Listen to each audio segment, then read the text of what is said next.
They all need it.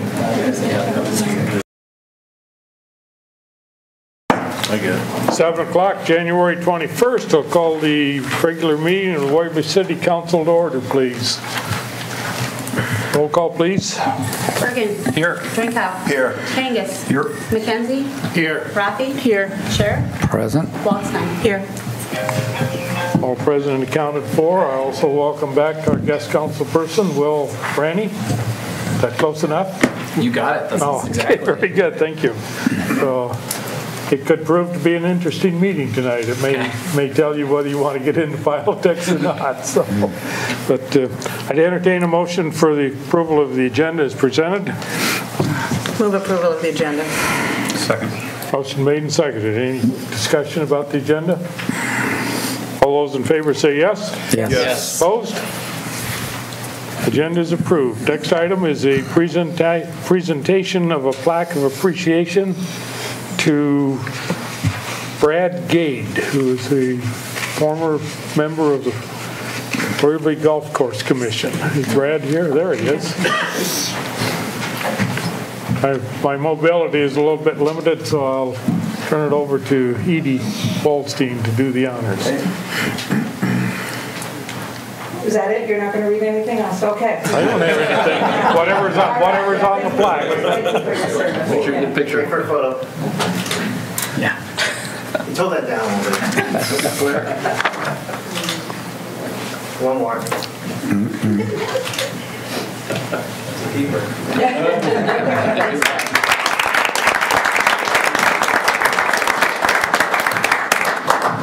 Thank you, Brad, for your services to that commission, and wish you were going to remain a resident of Waverly, but we'll do the next best thing. Next item is a public hearing. This is the date, time, and place for a public hearing for the Adams Parkway Bridge Repair Project. Plan specifications, form of contract, and estimated cost. The Mayor and City Council will entertain any comments. After all comments are made, the hearing will be declared closed and the following action will be considered. I will open a public hearing. Anyone from the public care to speak to this project? The Adams Parkway Bridge is the one that's up by Waverly Utilities across the river. Hearing none, I'll close the public hearing. Motion from council. I'll move approval of Resolution 19-06, approving plans, specifications, form of contract, and estimate cost of $419,196 for the Adams Parkway Bridge Repair Project. Second. Motion made and seconded. Council discussion. So one discussion that came up during the Leisure Services Commission is the question of whether the river access will still be available during construction. So there's a river access there where lots of people like to access the river, go fishing and whatnot. Mike Cherry's not here, but we kind of want to make sure that we answer the question about whether or not that river access will be available during construction.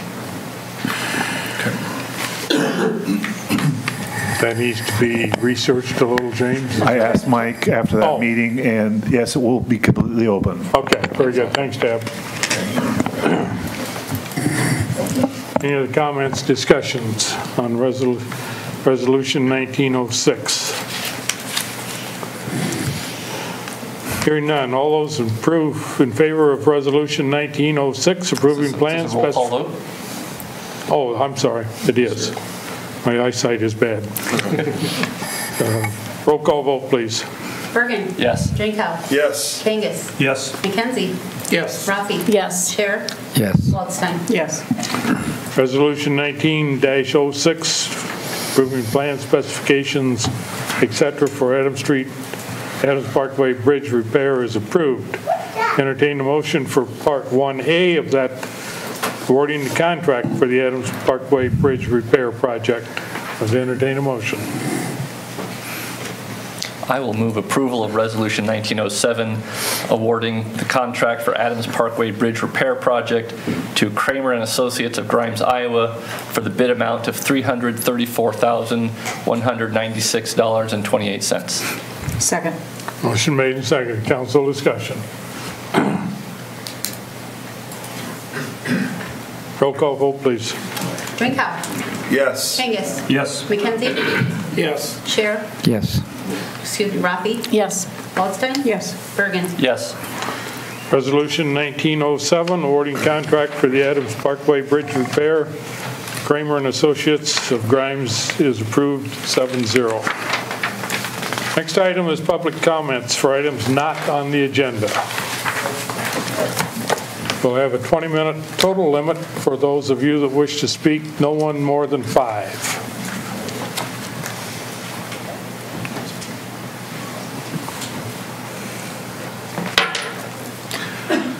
Good evening, council and mayor. Let me pop this up here. Is this supposed to go up here? Very good. Good evening, council and mayor. Matthew Schneider, Ward 5. I'm here to express our dissatisfaction with this council.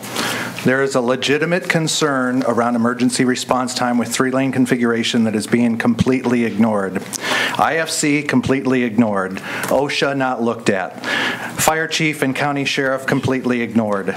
The will of all stakeholders in the community ignored. Let's provide some facts for the public. All of these facts are, and outside studies can be verified, and all are sourced on the Keep Waverly Moving page. Emergency response time was delayed during times of traffic congestion with a 4-lane configuration. These delays correlate directly with level of service erosion. When you reduce the number of travel lanes, you reduce the capacity. When you reduce the capacity, you slow and congest traffic at peak hours. The level of service drops more severely and more frequently under a 3-lane configuration versus a 4. The feasibility study provided by WHKS verifies this fact that level of service drops significantly with a road diet. Even on that poorly executed study, there is information that does not dispute that level of service drops, and the DOT even said that these drops happen in public forum. For example, the 4th Street intersection analysis in the study shows a drop in level of service from level A to level C. In reality, this intersection has dropped at that intersection to level of service F, which bottlenecks our city with gridlock from both directions. Fire Chief Happel stated his concern that emergency response time would be slowed, stating that 70% of volunteer firefighters must use Bremer Avenue to get to the fire station. We are able to demonstrate that emergency vehicles are delayed, and these delays correlate with level of service drops, but let's also recognize that not all emergencies are responded to by vehicles with lights and sirens. In a 3-lane configuration, volunteer firefighters and people self-driving themselves or loved ones to the hospital have no way to legally get around the congested traffic and are at the mercy of the speed of the slowest vehicle in front of the line, which often takes a 35-mile-per-hour speed limit on West Bremer and drops it to less than 10.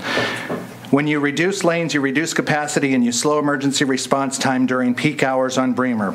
According to city code, it is your elected duty to preserve and protect the property, convenience, health, safety, and welfare of its citizens. The actions of this council and mayor are in direct conflict to those duties upon which you are elected to uphold. Ignoring this important facet of your elected duties would be classified as willful misconduct. Therefore, since there has been no action on this issue, we are asking for the immediate resignation of all council and mayor. On a personal level, mistakes, they're okay. It's part of being human. You admit mistakes, you learn from it, pick yourself up and move on. What's not okay is when those mistakes are brought to your attention and they are completely ignored and not corrected. I am offended and disturbed at your level of disregard of the response professionals, your disregard of the citizens and their safety. Your actions do not set a good example for our children and are not a good representation of Waverly. And I thank you for your time. Thank you. Is there anyone else that wishes to speak to a subject not on the agenda?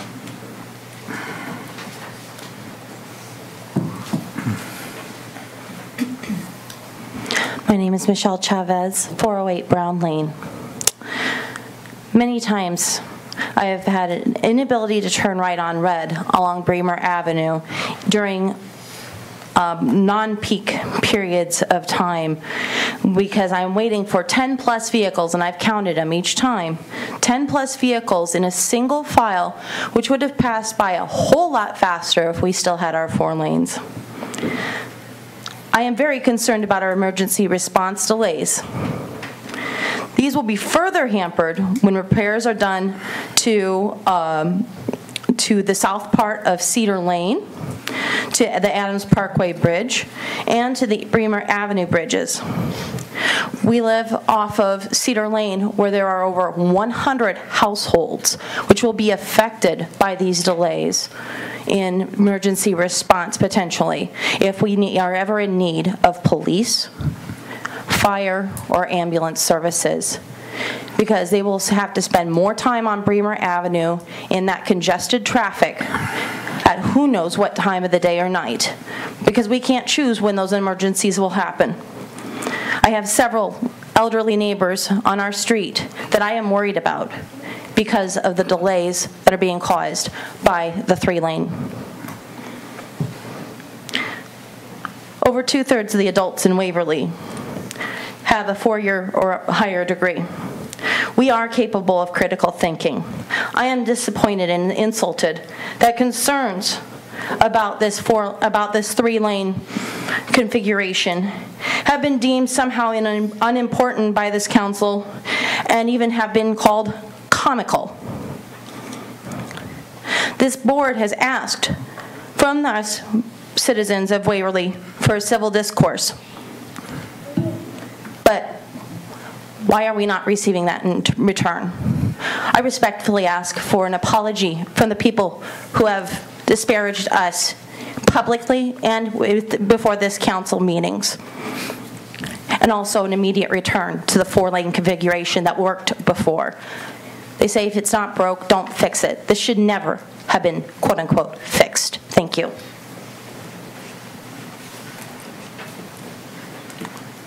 Thank you. Anyone else?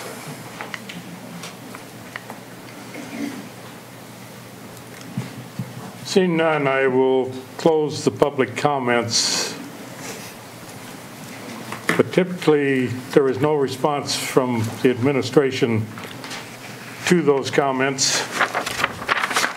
But I'm going to make an exception. This council, on recommendation of the DOT, over the past 3 years, it's not an immediate thing that happened. Previous council was under the same guidelines as this one as to whether we wanted to go to a 3-lane or 4-lane. There is the information that we were given said that it would be safer, traffic would really not move any less, responsive, and I take disagreement with some of the things that have been said. I personally talked to Sheriff Dan Pickett this afternoon. He was quoted in the Wall Street Journal along with Fire Chief Denny Hopple as being opposed to the 3-lane configuration. Sheriff Pickett's response is, to his knowledge, it's not caused any problems. I was to a fire department meeting a week ago this past Tuesday to install officers. Fire calls were discussed. Not one time was it ever talked about the response times were affected. As far as the volunteers trying to get from their residence to the fire station or place of employment to the fire station to respond to a call, I don't believe that's changed at all. There were times when it was 4-lane that you were not able to get onto Bremer Avenue without waiting for traffic to clear. There's been some things that, other things that were talked about.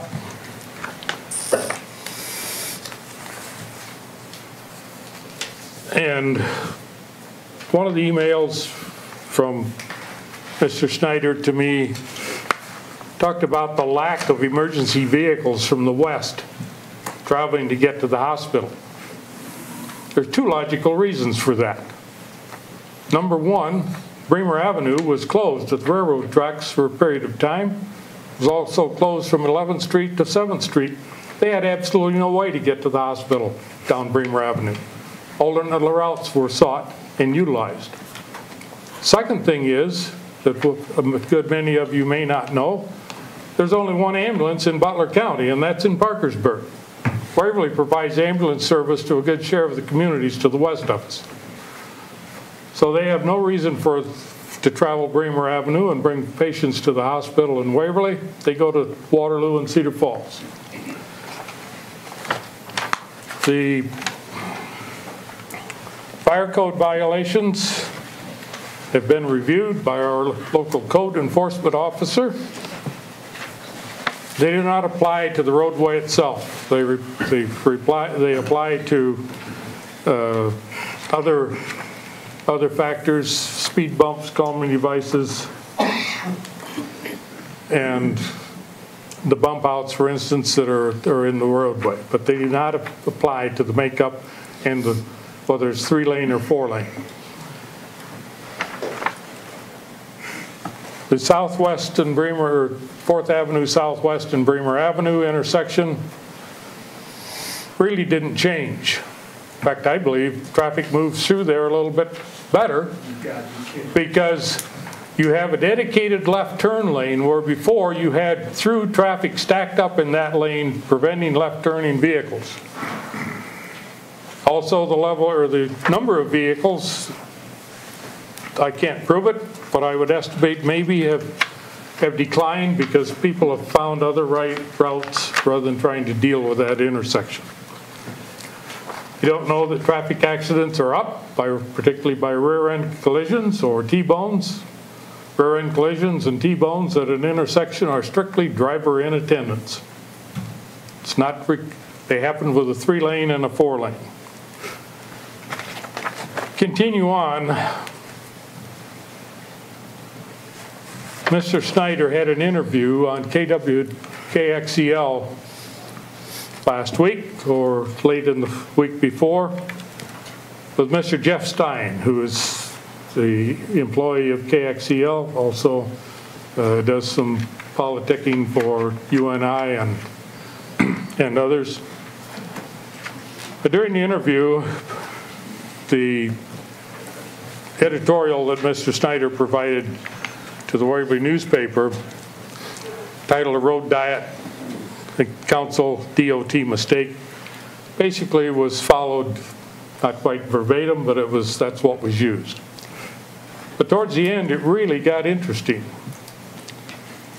because Mr. Stein, in his former residency of Waverly and his travels to this community since Bremer Avenue's been done, and I quote, not necessarily verbatim, but the DOT must have originally designed Bremer Avenue to be a 4-lane highway, as that is why the joints in the concrete are the way they are.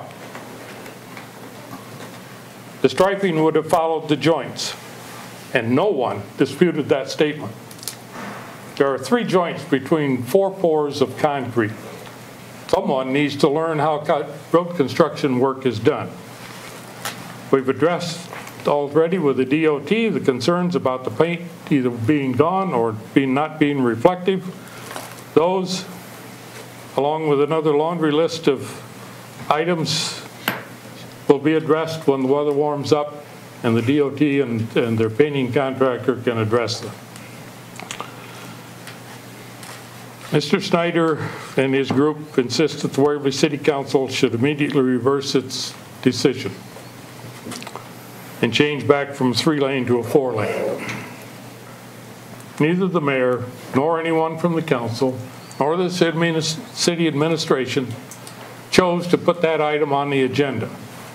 Therefore, according to city policy, that item cannot be brought up again for at least 1 year. And finally, litigate 2 other things. One is I received an email along with some of the other council people that there's concern, and it was sent Tuesday, January 8th, titled Emergency Response, but it went on from there. I'm going to read from Mr. Snyder's email. Finally, I believe there is a funding trail that not everyone, including council, may be aware of. We're pretty sure that these cities, DOTs, and/or MOPs are getting money from the federal government for putting in a road diet. If you don't have proof of that before you make that statement, I'd advise you not to do it. Did not make that statement publicly. It was a question to you. A question that I... It became public unanswered. It became public information because you have asked for public records dating back 3 years. So finally, there is no one that's going to bring this road diet to the council for reconsideration, and I can speak for myself, the council, city administration, that we will not be coerced by a group of advocates that think they know better. If you want to put your energies together, I suggest, rather than blasting the traffic and what you can perceive to be problems with parking, downtown, traffic, etc., your concern for the merchants, that you focus those energies to promote Waverly the way it's supposed to be promoted. And that's to move forward in a fair and economical direction for the good of all of the citizens. That's all I have to say. We'll move on to the consent calendar. Approve the purchase of a fiberglass service body for the 2019 Ford 1-ton 4x4 pickup cab and chassis for the water division from Stellar Truck and Trailer of Mason City, Iowa, for the purchase price of $11,155. Number 2, set the public hearing date to review the slurry seal program 2019 project plan specifications, form of contract, and estimated cost for March 18th, 2019 at 7:00 p.m. in the council chambers of City Hall. Set the public hearing date to review the 2019 bituminous seal coat program, project plan specifications, form of contract, and estimated cost for March 18th, 2019 at 7:00 p.m. in the council chambers of City Hall. Number 4, pay request from McClure Engineering Company for the 20th Street Northwest reconstruction 2018 for the amount of $6,500. Pay request from McClure Engineering for the 20th Street Northwest reconstruction 2018 for the amount of $1,227.48. Pay request from Stanley Consultants Incorporated for the Cedar River Parkway East improvements 2018 for the amount of $11,966.80. Pay request from Kramer & Associates for the Cedar River Parkway East improvements for 2018 for the amount of $1,776,056.25. Pay request from WHKS and Company for the Water Pollution Control Facility improvements 2020 for the amount of $43,761.60. Class C liquor license for Tepito Mexican Grill, a special Class C license beer and wine for Asian Garden. Class E liquor license for Casey's General Store, 3763, the New South location. Cigarette, tobacco, nicotine, vapor permit for Casey's General Store, 3763 at the South location.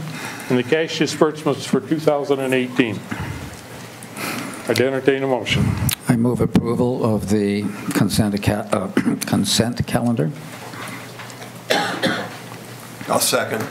Motion made and seconded. Council discussion? All those in favor of the consent calendar as presented, say yes. Yes. Yes. Opposed? Consent calendar is approved. Regular business item number 1, discussion of Champions Ridge and Resolution 1908 determining the future.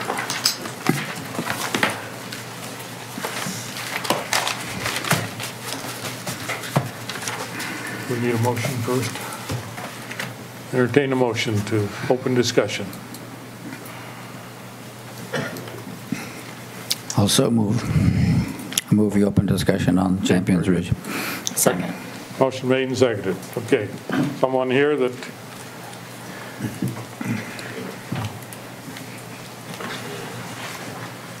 Thank you, Mayor. I will kick things off. Fred Ribbich, 1863 Knight Avenue, Waverly, Iowa. Before I get into a quick recap of the plan that was presented to council, I want to introduce the members of the Champions Ridge Governing Board that are here so that you all can begin to put some faces to the names of the folks who have been working in the background to move Champions Ridge forward. We have all three representatives from the Bremer County Fair Association. Renee Neal, want to raise your hand, Renee? Chris Dix and Nylene Gertz. From the Waverly Ball Leagues, we have two representatives, Travis Nuss from Youth Baseball, back, Greg Miller, Adult Softball. The third representative couldn't be here, Chris McCarville, he represents Youth Softball. And our at-large representative from Reedland is Brenda Meyer. I serve as kind of a consultant, I guess, advisor to the board. And of course, Terry Hendricks, whom you've heard from in the past, is our fundraising consultant. Just a couple things. One little detail, I guess, that we'd like to present this evening, and this will be news to a number of our board members as well, since we brought this to closure just earlier today. We announced as of December 31st that we were roughly a little under 90% of the goal of $1 million, roughly $890 some odd thousand. And we also indicated when we reported that amount as of December 31st that we had about 4 or 5 potential gifts that we had already been negotiating and having conversations with folks about, but because of considerations of having to talk to a tax advisor or attorney or somebody else, they were not able to commit by the 31st. But those have come in, and as of this afternoon, we are at $1,700,000 some odd. So just so that everybody knows and understands that our fundraising last year, 2018, has proven quite successful. So the report that you have provides a variety of detail. I want to just underscore 3 things about what we attempted to demonstrate in that report. One is to provide, not in great detail, but at least in a way that particularly some of the newer members of council might be able to better understand and appreciate. We want to provide the context for Champions Ridge. Our history as a project is very rich and very complex, and it was a project primarily driven by need initially, and now is also designed for potential, tremendous potential. It's a project that's been a collaboration from the get-go. And this is partly what gives this project its richness and its complexity. We've had 4 primary entities involved in moving Champions Ridge forward: the City of Waverly, the county government, the Bremer County Fair Association, and local ball groups, primarily youth ball, youth baseball, youth softball, and adult softball, which are now organized under one umbrella association that retains the name of the Waverly Softball Association, which confuses some people, but that's all of the ball groups. Also, by way of context, we wanted to make the point that The Ball and the Fair Associations have a very long history of consistently demonstrating fiscal responsibility, as well as the capacity to generate net revenues and the know-how to conduct events and operate with efficiency and success. The second point we would like to underscore is the ability to make Champions Ridge happen. We have the means to finance the construction of this project starting in 2019, with the objective of holding the first fair at the site in 2020, and for ball games to begin in 2021 due to a need for growing time. We are committed to this timeline and will do whatever is necessary, including the use of loans, to start construction this season. Success in fundraising begets success in fundraising, and getting construction going out there will simply amplify that even further. Finally, potential. So many people have expressed to us along the way their excitement about the many ways this project offers opportunities and potential for future revenue generation and economic impact. It's a project sure to generate community pride and attract widespread attention. It is time to just do it. And we welcome and we value the city's continued support of this community development project. And with that, we will entertain questions or comments on what we've reported. Council, it's open for discussion.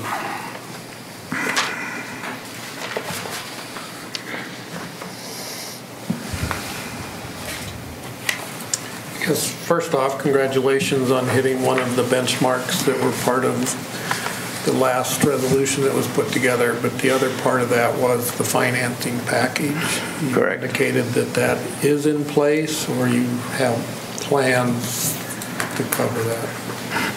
Well, as we attempted to outline in our report, we have laid out a plan that will allow us to cash flow this project, some of which depends on fundraising in the first 6 months of 2019. But we have had, up to this point, 2 individual supporters of Champions Ridge that have offered to provide no interest loans that would total up to $1.2 million if we need it, and to allow us to pay that back in future pledge payments. I think we, at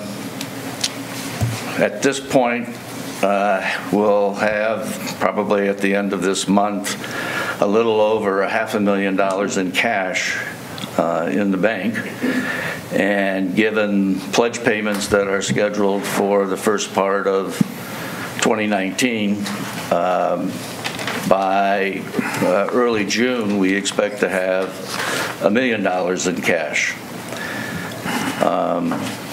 So we believe that will be enough for us to get started on construction as we continue to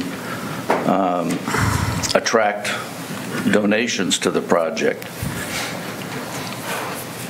We right now have at least 25 prospects that we've been in conversation with that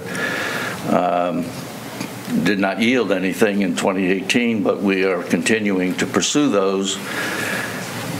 And easily those 25 prospects could provide us anywhere from another $500,000 to $1 million in donations to the project. We also have had some initial conversations about grant support for the project. And so we will be continuing those conversations as well. And the biggest of those, obviously, and we will need the city's assistance with this, is the, I don't know what it's being referred to now, the community attraction cap grants that are offered, which could yield close to $1 million grant for the project. Fred, if I might, if this is out of line, go ahead and tell me, but these loans that you've been talking to people about, would those have any kind of security, or would they be unsecured? And if they're secured, what would secure the loans? To my knowledge, we did not talk about how those loans would be secured. They were offered essentially as an alternative to an outright gift to the project. So my assumption would be that they would not necessarily be secured. I think in terms of more traditional borrowing, probably the only thing that the two entities involved that Champions Ridge have would be on the fair side, the land that they've purchased, although they don't yet have the deed. But we're assuming that that will maybe change here in the months ahead. But at this point, that's, I think, basically it. So the loans that were offered to us, I'm quite certain were not necessarily requesting anything in particular as security for that. Okay. Well, my concern here is that you have a pretty aggressive schedule of fundraising for the next 2 quarters. About, if my math is right, about $380,000 in the next 2 quarters, when the fundraising you've done the last couple of years hasn't netted that amount. And can you point me in a direction as to why you're confident that you're going to be able to raise that money and be able to start moving dirt in the next 2 quarters when that really hasn't happened in the last couple of years? Well, probably the first observation would be that roughly, if you want to say, was $900,000 we raised by end of December. That was done really in this period of about 6 to 7 months. In terms of when that resolution was passed and when we knew that we had a particular target that we had to meet. So we started aggressively working on that in May of 2018. And as I said, we've already initiated some conversations with potential major donors, roughly 25 at last count, that we would expect within the next 6 months we would be able to close a commitment to the project. So we did not pick numbers out of thin air here to say, this is what we need to do it. This is what we believe we can accomplish. And, if there is delay anywhere along the way, we do have that potential of going back to the individuals that offered to make loans to us. Mm-hmm. And you feel fairly confident that you'll be able to raise just over $1 million in grant money in the next 12 months? Yes. Is that based on anything? I'm sorry, but my experience with grants is that they can be pretty. We listed several foundations there, and I know of 2 of those that we've already had conversations with.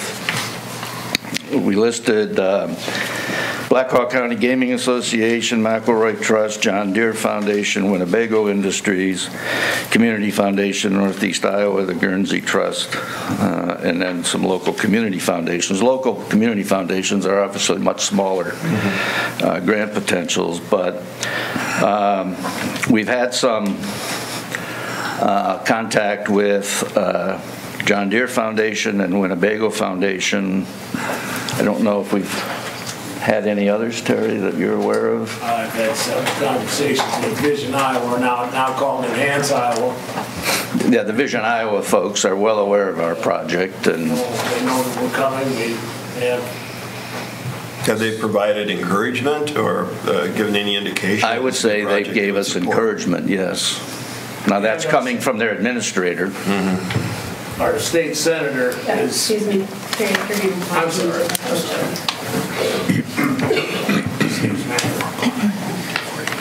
Terry Hendricks from General Development Group, and I apologize for that. Our state senator from Independence, who was here at the Waverly Chamber outing at CUNA.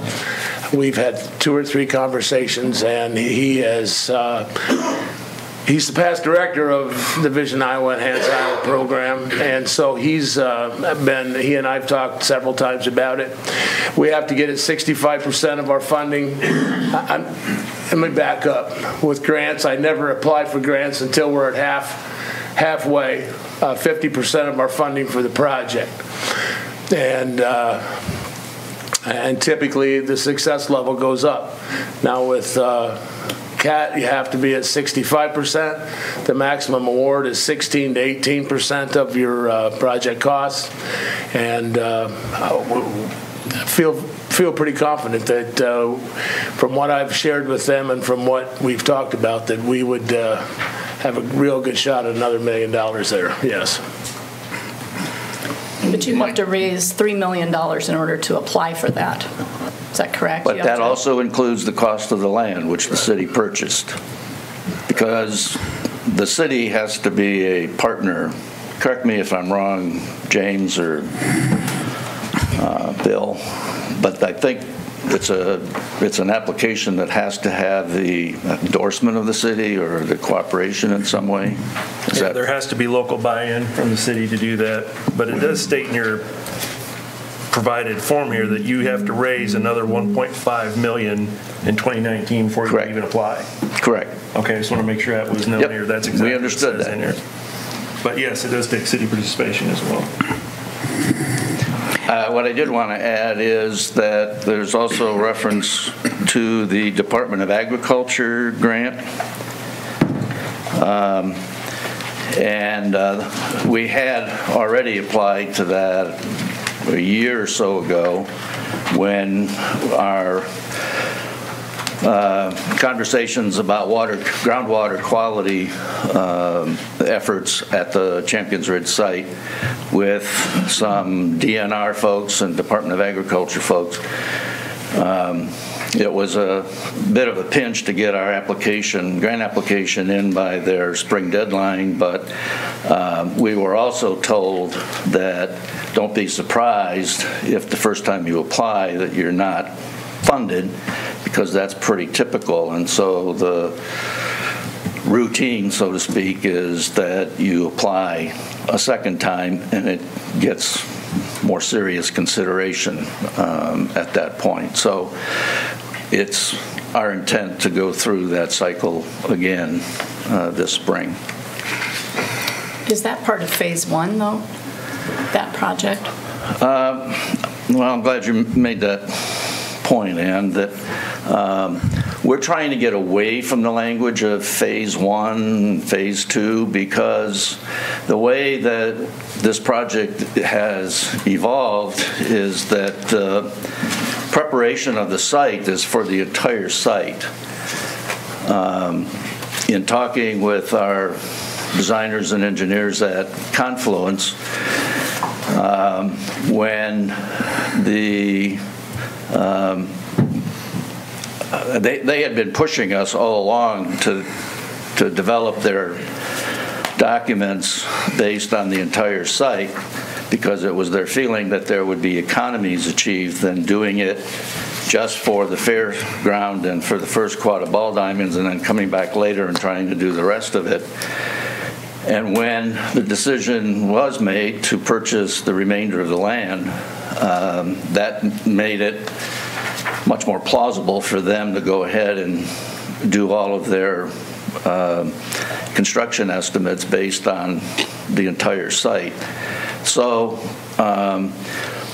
what we're talking about now is the initial development is to prepare the entire site and to get the fair operational and the first quad of ball diamonds operational. And then, as funds permit years down the road, we will add ball diamonds. There's still the potential for developing campgrounds at the site. We've had a variety of folks express some interest in how that might happen. But that's down the road.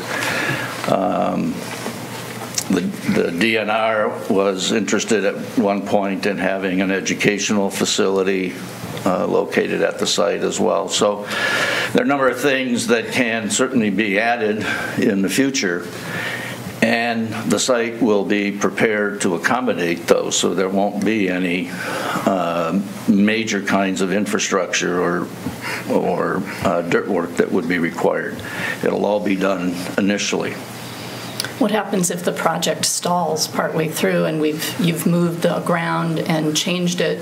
What happens then if the city decides to repurpose that land and it's already been marred? We would certainly hope that that does not happen. That's a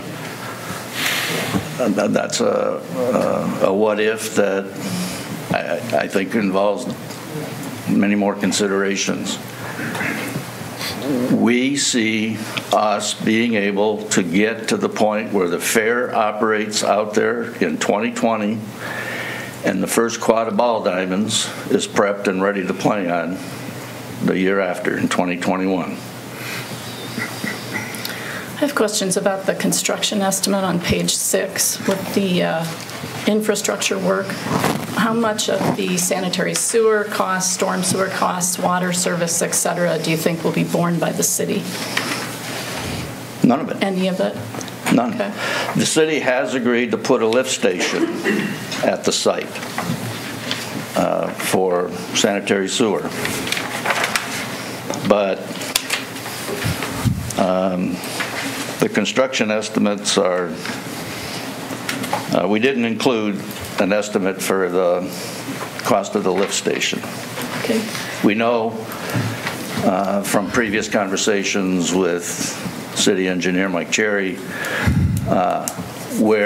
roughly where that'll be located, so that the construction documents will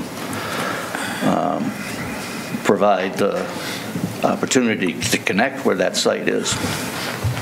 But kind of along that lines, in past conversations, there's been some reference to in-kind donations, maybe with the dirt movers, those type of things.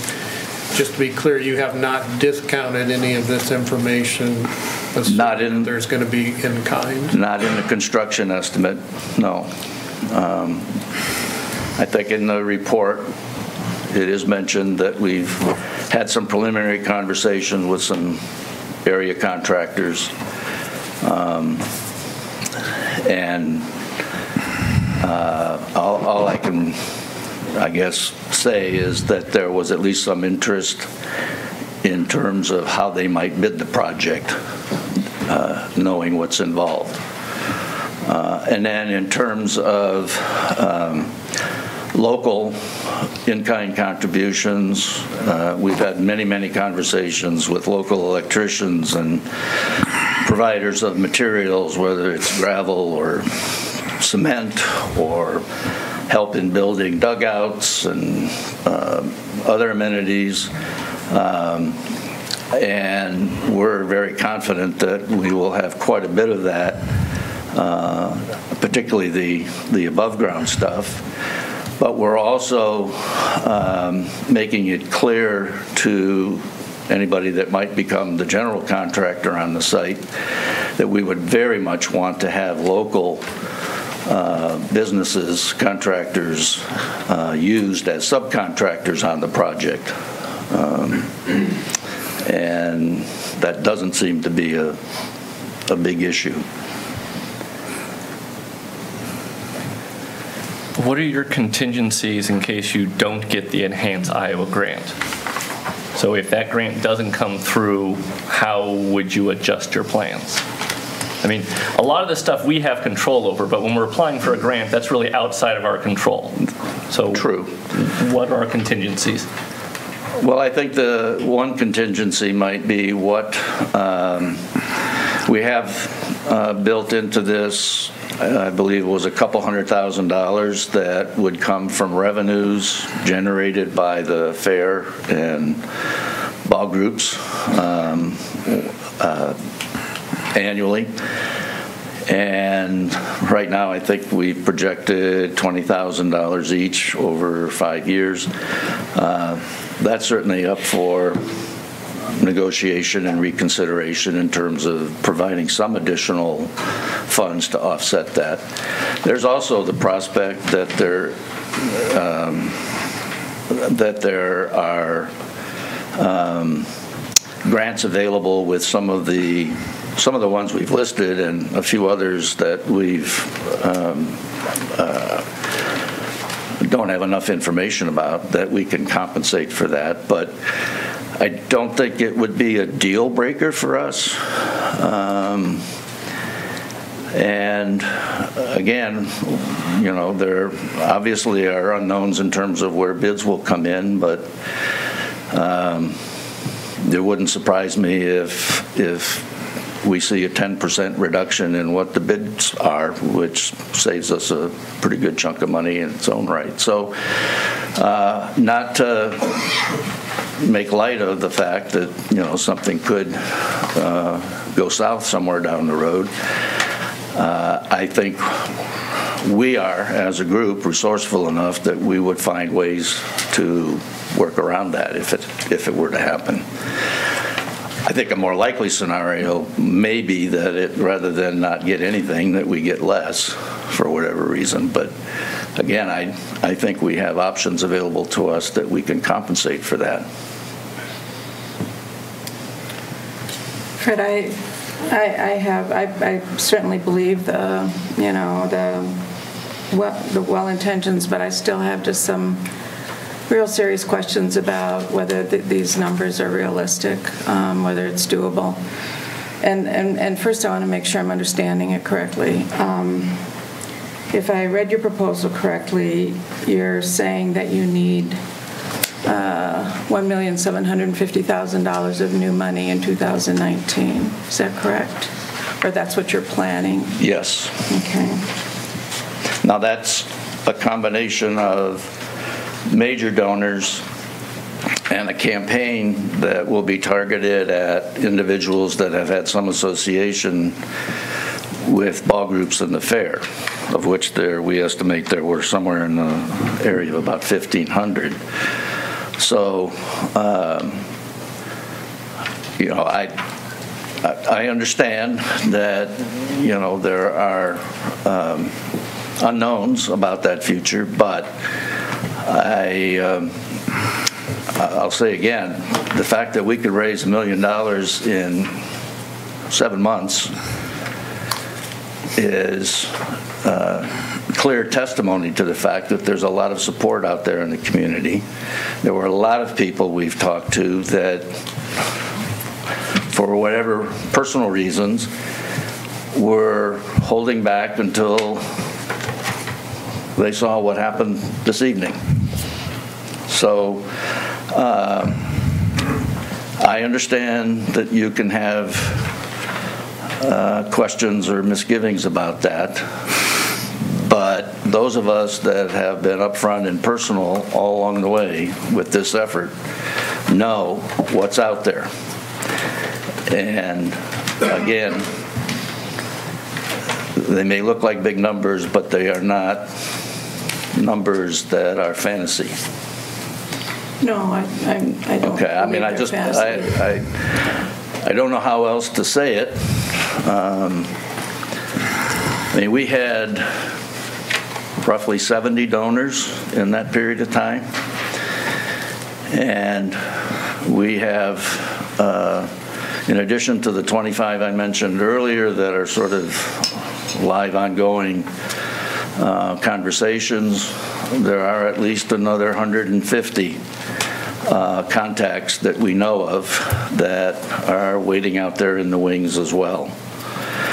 And we have quite a range of corporate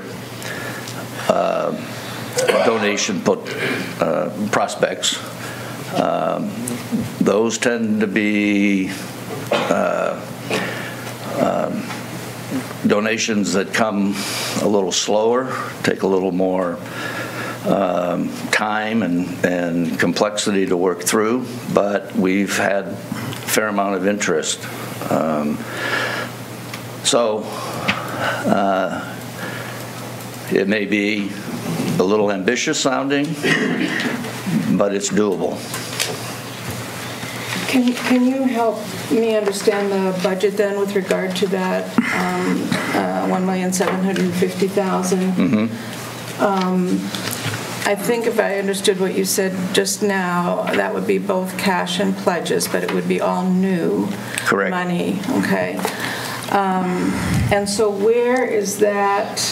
Where can we find that in your budget? The numbers weren't adding up to me to $1,750,000 for 2019. Well, if you look on page 8. Yeah. Yep, that's where I'm looking. That, for the most part, that table that shows quarterly donations or gifts, it adds up to the $2,335,000 at the bottom, but that includes the 1.75, okay, plus the pledges that remain on the 2018 donations. So your 1.75 is being generated by that scheme that you see laid out there. Right. So it's the 190 times 4. Right. And it's the 100 and then the 125 times 3. Is that correct? The 100. Well, I guess. Oh, yeah. Well, if you look at the bottom.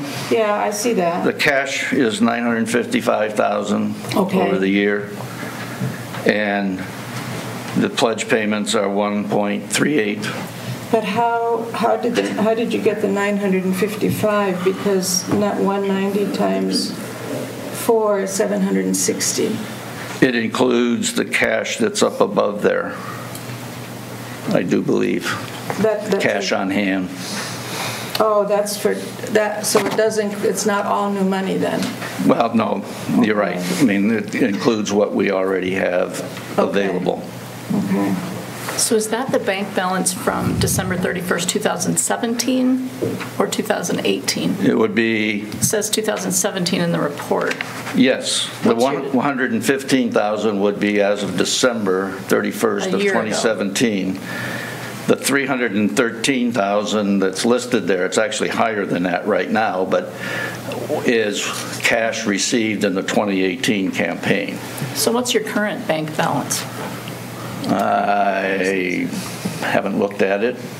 It's should be close to 450,000, somewhere in there. We have the fair has its own Champions Ridge account, and the ball groups have its own Champions Ridge account. So Brenda Meyer, who's our project accountant, keeps tabs on those balances and gives us usually a monthly report. So we'll know more at the end of January, obviously. But we should have pretty close to $500,000 on hand by the end of January. And part of the original resolution was that you would have made your final payment on design to the engineering company. Has that happened? That's been paid for a while now, You said yes. 95% of the work was done. I didn't know.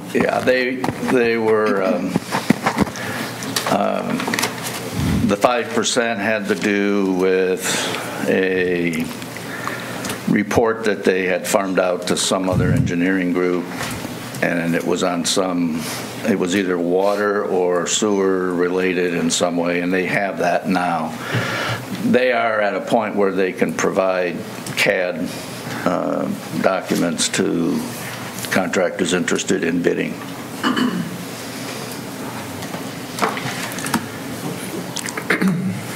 One train of thought that's running here is if you look at it, the resolution that was last passed, while you're close, you did not meet the obligations that are in that. So one way to address that would be for this council to provide an additional extension. You've indicated that you're wanting to start turning dirt this construction season. When is that construction season in your mind? Is that April, May, June, July? We would prefer to start as early as we can. I think what was mentioned in the report was early June. It's our understanding, based on conversations with local contractors, that this will be probably a 6-month. We need a 6-month window for them to do the dirt work and get the basic infrastructure in. So we wouldn't want to start much later than June. So I think that's kind of our target now, depending on what happens in the first 5 months, maybe. And, we're also at the mercy of contractors' availability. But, if we could start in mid-May, we'd start in mid-May. The reason I'm asking the question is, I'll speak for myself. There is some hesitation here that while you don't have a plan all sewed up, that you can say, yep, we're going to get this done. There has to be a point of no return, that a more solid plan has to be put in place before that first shovel is turned. Otherwise, you're committing a lot of people, including the city, to something.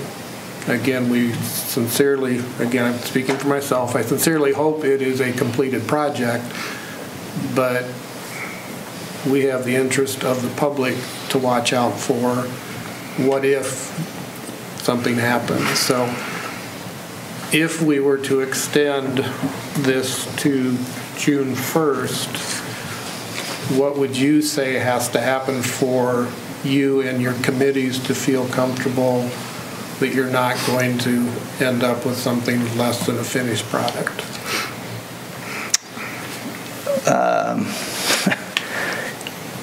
Well, number one, we would have to have bids in hand by then, for one thing, so that we know exactly whether these numbers that we're throwing out as cost estimates are the real numbers. So that would be one thing, and then I would say the other major consideration is to look at what has our fundraising produced in the first 2 quarters of 2019. I don't know if I can easily pick a number for that, but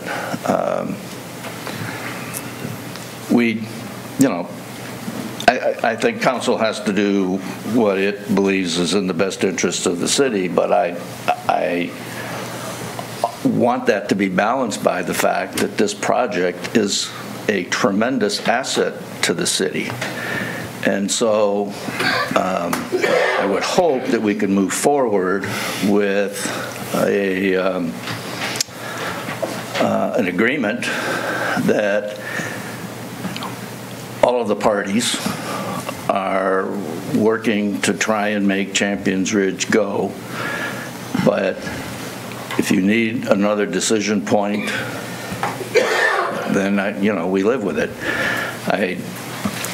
I just want you all to be aware that, while on the one hand those are sometimes helpful, they're also used as excuses by some donor prospects that we better wait and see. So, I guess in my mind, providing the council with end of quarter reports. So the end of March, early April, you get a report on that first quarter. How did that go? Another report at the end of the or early June, I guess. It wouldn't be the end necessarily of the second quarter, with those reports becoming the benchmarks that are used to make some decision. I guess I think if we can approach it in a more cooperative vein, the city is a partner with us in trying to make this project go, with the realization that there may come a point where you've got to make some other kind of decision about the project based on what those quarterly reports reflect. That's fine. It sounds like you're saying that the city's been uncooperative. How have No. we been uncooperative? No? I'm not saying you're being uncooperative. I'm simply saying that we've been operating in an environment where we're trying to get people to donate to a project where there's this constant sense of we're not sure what the city's going to decide.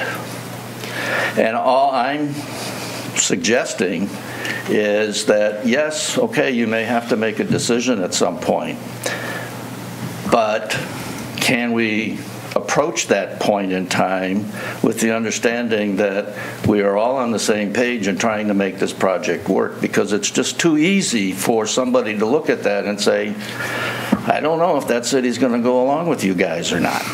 Some people are saying we've already done that 2 and 3 times. In terms of, and to say, why I don't understand why at the point at which when the city spent, $1.7 million on the land? No, 1.4. Or 1.4. And sold roughly right. for another 300,000. Right, so but that's a pretty significant commitment. And why never was there begrudged not that. fundraising that should have been a clear sign that the city was ready to go forward with this? But the second part of the land wasn't purchased until 2017. So we lived from the very beginning. We started active fundraising in 2013, and we lived with all kinds of excuses about why this was too tentative. The fair didn't own their land. That was one that handicapped us out in the county quite a bit. We finally got a contract to purchase the land. The fair has paid off the land. They don't have a deed. People notice that. And I'm just saying that this project, as I said, has been rich and complex all along because of those kinds of considerations. There have been times where thoughts about a change in the design were thrown out that sort of meant that we had to take time out and work through those kinds of things. So I'm just saying that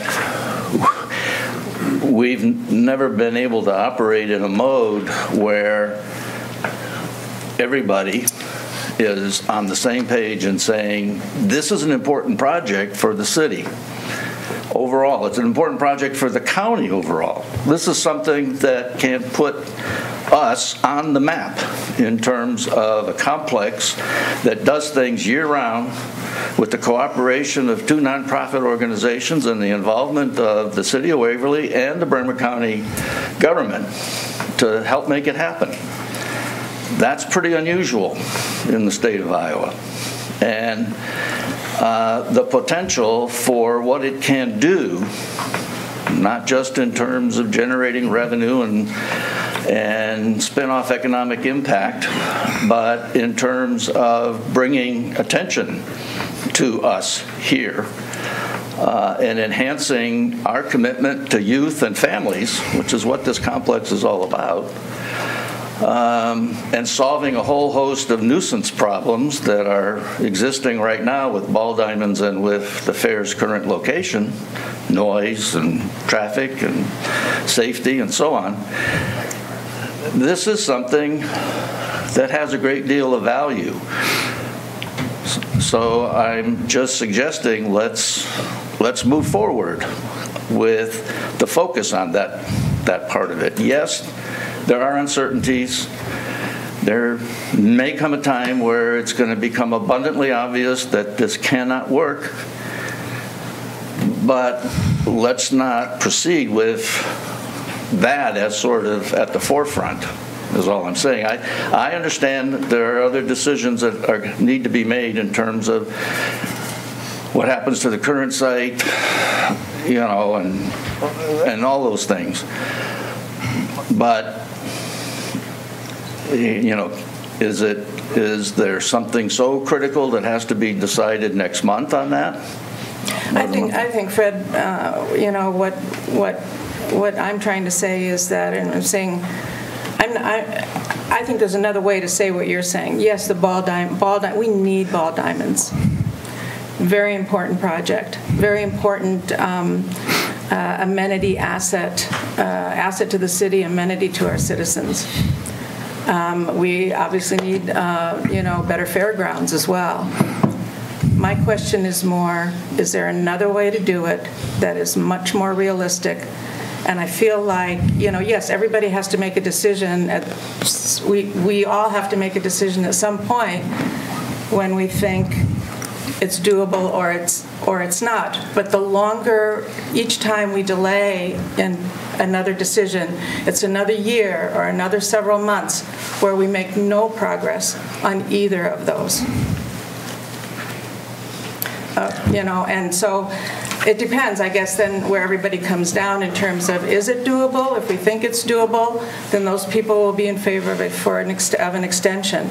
If people think it's, you know, not doable, then we're just wasting our time and not getting to what we need. But we don't think it's not doable. Yeah, I know. I know you know. I'll touch on that question and a couple other questions. As far as it doable, that's what's in the packet. We have approximately 70 donors. That's less than 10% of the people in the county. That's less than 1% of the people in the. Excuse me, less than 10% of the people in the city. Less than 1% of the people in the county. So there's a lot of people out there that are yet to be focused on. Hence in the packet. Dan, to your question about a package tied up in a bow ready for you, that's not what we were expecting to give you. We were a proposed plan to move forward. That's what we proposed. We hope to team together to come up with a tie-in-a-bow package with whatever you guys would like to see in it. And as far as not having cooperation from the city or energy from the city in a positive manner, we came to celebrate 3 different times this last year in 2018, successes we had, and each time I received personally 6 to 12 phone calls on why the city council was not on board with the project. That might be where the portrayal is coming from. So just to answer those 3 questions. Well, I have to say that to suggest that the city is not on board doesn't sound fair to me. I think the city really has indicated some interest in making this work if we can. I have a real concern with messages that some of us have received from citizens who say, we don't know if, you know, this benchmark at the end of December was realistic. You know, we had it last year, now we have it this year. But both sides did agree to that.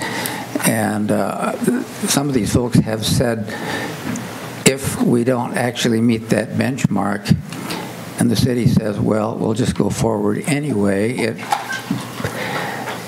brings the credibility of the city and the council into question. And I'm concerned about that. So I guess I'm curious to know how would you have us respond to that? Or how would you respond to it? I would say what I said earlier, that yes, we were about 10% short, okay? But that did not include the fact, and this is the harsh reality of fundraising and giving, that we had donors who couldn't close the deal by December 31st, but with whom we had been talking and knew that there would be a commitment coming months before then. And it's now happened. So I guess where my head gets stuck in all of this is that we have a group of folks here who are willing to raise $4 million for a project that benefits our communities. And if somebody wants to make us think about $100,000 short of a goal and scrap all that, I think that's getting a bit petty about the whole thing and not being able to see and appreciate the big picture. We've dealt with this business about Plan Bs along the way as well, which has been another difficulty, that people hear rumors about, well, there's another plan floating around out there. Well, I'm sorry, nobody's talked to us about any other plans. The only plan that we were told to pursue is the one that the task force in 2007 said, this is what we need. We need a facility that has 12 ball diamonds on it, is not going to flood, okay, is going to be safe, and to make it happen, it probably should be a project that partners with somebody else to help achieve some economies, suggesting the Bremer County Fair. We worked through that. We evaluated sites. We looked at, I don't know how many different designs. I mentioned the RDG architects out of Des Moines, the initial folks who looked to see if that's possible. Yep, it is. Structure architects took it a step further in terms of actually laying something out on sites that were being considered. We had been narrowed down to two, the Neil Smith land and the land across the road at the rural water site. And decision was made, we're going with the Neil Smith site. We're going to go with this kind of layout. And that accomplishes everything we needed to accomplish. And we undertook fundraising, and in the process of undertaking fundraising, I mean, this project didn't even have a name until we hired a fundraising consultant to help us figure out how do we market this and sell it. That's where we came up with Champions Ridge, and identified what is it offering to the area. And we have been pursuing that ever since. And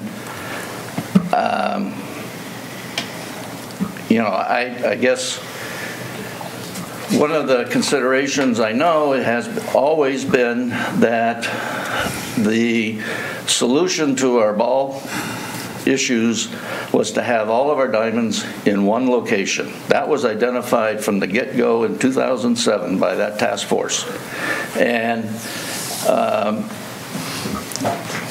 what I know of any alternatives that have been thrown out there scatters diamonds around the city again.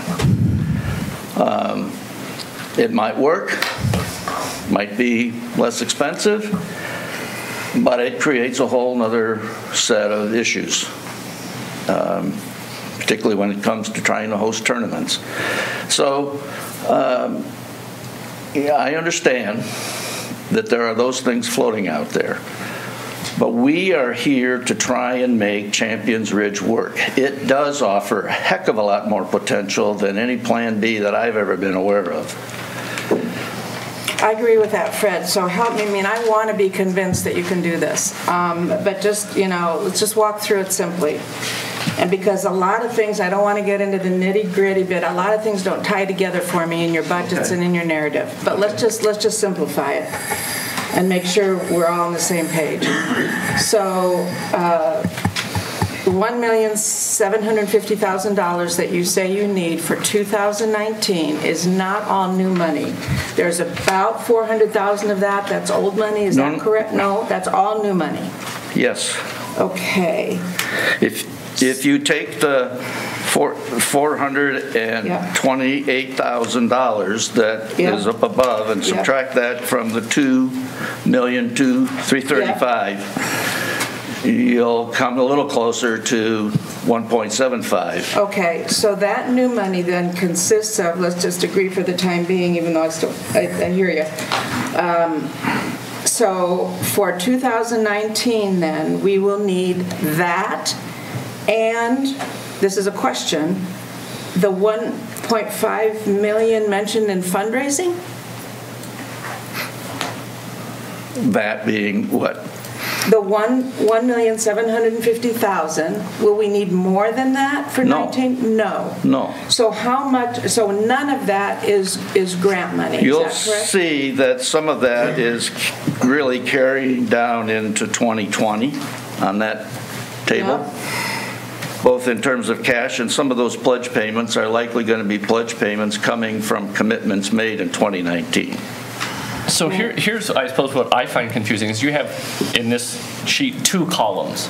You have the left column, which is your expected cash gifts, and your right column, which is the expected pledge payments. Yes. So those numbers in the expected pledge payments, that's money that other people have pledged already. Is that correct? Well, some of that is from the 2018 pledges. We have roughly 600,000 in pledges coming from 2018. Okay.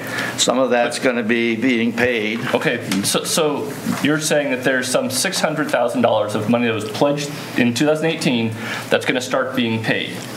That $600,000, is that included in our 1 million benchmark that we hit? Sure, because we raised it in 2018. So is it included in the 1.7 million that we need to raise next year? No, that's new money. Okay, so when we're looking at this 1.75 million that we need, is that just this left column? It's a combination of cash and pledges. We're saying the left column. So is there numbers on here that is going to be paid in the future? I mean, so that left column does not add up to 1.75 million. No, because we won't get all of that in cash. Okay, so when does it show up? Well, we're saying that we would like by the end of the first quarter, we'd like to have at least 190 in cash gifts for 2019. Okay, so the 1.75 million isn't really on this balance sheet. It's just you're expecting to get at least 190 of cash gifts within that 1.75 million. Right. Per quarter. Okay. And like I said, some of that is likely to seep into, particularly early in the 2020 year. And the pledges are payments on pledges. Well, we have some that we have about a little over $30,000 in pledges to be paid from gifts committed between 2013 and 2017. Okay. Wait, okay, but to apply for the grants, we actually need the cash in hand, right? To apply for that, was it Vision Iowa, Enhance Iowa, we actually need cash in hand. Cash and pledges. Pledges are acceptable. Yeah. Yes. So are in-kind contributions. So is the cost of the land. Well, that's already accounted for. I mean, we know that you need another 1.5 million to be raised. Yes. Even to be able to consider for this grant. Yes.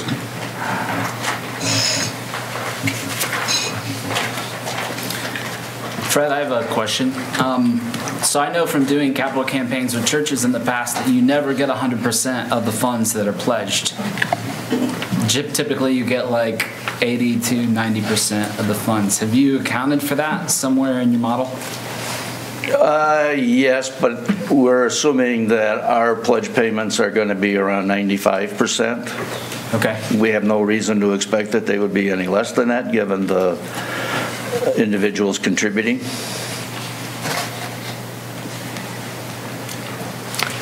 So I guess my main concern, and I say this with respect because I know this has been a labor of love and this has gone on a long time, but I guess I'm concerned that you talked about if the atmosphere was different, if there was a clear message from the city that we were behind this project, and I agree with Mike. I think it's pretty clear when the city has invested the amount of money we have in this project. No, nobody has ever denied that. I want to make that abundantly clear. If supporters and potential donors knew that this might be the last chance to donate to Champions Ridge or pledge, they don't even have to hand you any money, they just have to pledge. It did not happen. And so I'm very concerned that you did not get $1 million by December 31st of even pledges. And so people who are hesitating because they're not quite sure yet if the city wants this project are still hesitating. And I look at the numbers, I look at what is expected to start this project, to move the dirt, to have ball diamonds, and I have grave concerns that it is not going to happen in an efficient or relatively rapid manner. And I agree with Edie. I think ball diamonds are very important for adults and youth. I think the fair needs to stay in Waverly, and we need a modern facility to have the fair. I just am very concerned that this is not the vehicle by which to do it. I wish I didn't feel that way because, frankly, this all makes me, it's disappointing and it's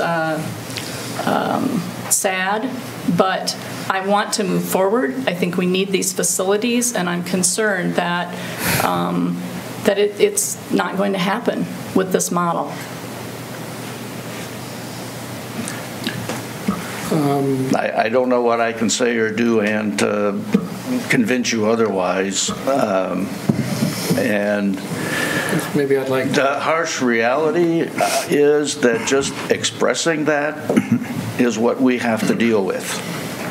Well, we're here tonight to take a vote, so we have to express one way or the other tonight what we are going to do. I think there are lots of people that, if they want to find an excuse not to donate, are going to give you an excuse. And whether they want to blame it on city council, they want to blame it on, the lunar eclipse, they're going to find some excuse not to donate if they want to. So just saying that, we're not being, forceful enough in our support, they're going to find some excuse. If you don't want to donate, you can find an excuse not to donate. And if you're going to say it's because city council isn't strong enough in your support, that's just the excuse of the day. So I think that trying to say we're not forceful enough and that somehow we're sabotaging your fundraising efforts just really isn't accurate. I don't want this to come across as we're suggesting that you're sabotaging anything. I'm simply saying that when somebody is interested in this project, likes it, and is willing to write out a $50,000 check to support it, but they say, I just don't know if this is going to continue going forward because the council is holding the chips and we don't know where they stand. I would respond by saying the fundraisers, the donors are the ones holding the chips. Mm-hmm. I mean, we're just the ones counting the bean counters. At this point, we have more money in the game than anyone else. The city does. We've raised almost as much as what the city has invested right now. But as the single donor, we have put the most in. Well, as a single donor, certainly. Mr. Campbell, taxpayers, right? Mr. Campbell, I have someone that would like to speak. Fred. Okay. My name's John Campbell. Reside at 1001 10th Avenue Southwest. I've got a couple things. One is, being here in Waverly for as many years as I have, I can only remember when Fred was on that side of the table. Sounds a whole lot different when he's on this side. In fairness to the citizens, I think one of the questions that hasn't been asked, I haven't heard an answer to it, is where are they at in the project as far as total commitment to the project, meaning what is the bottom line?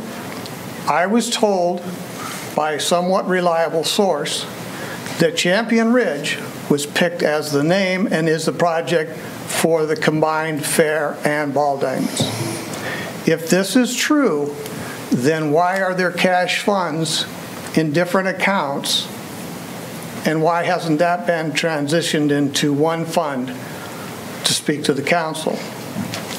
My next question is, when it comes to the noise issue that was raised about getting the fair out of downtown Waverly, what consideration, or has it been addressed with the church that is just west of the proposed fair? Are they going to be able to put sound barriers? Are you going to grow natural trees? And how long is that going to take?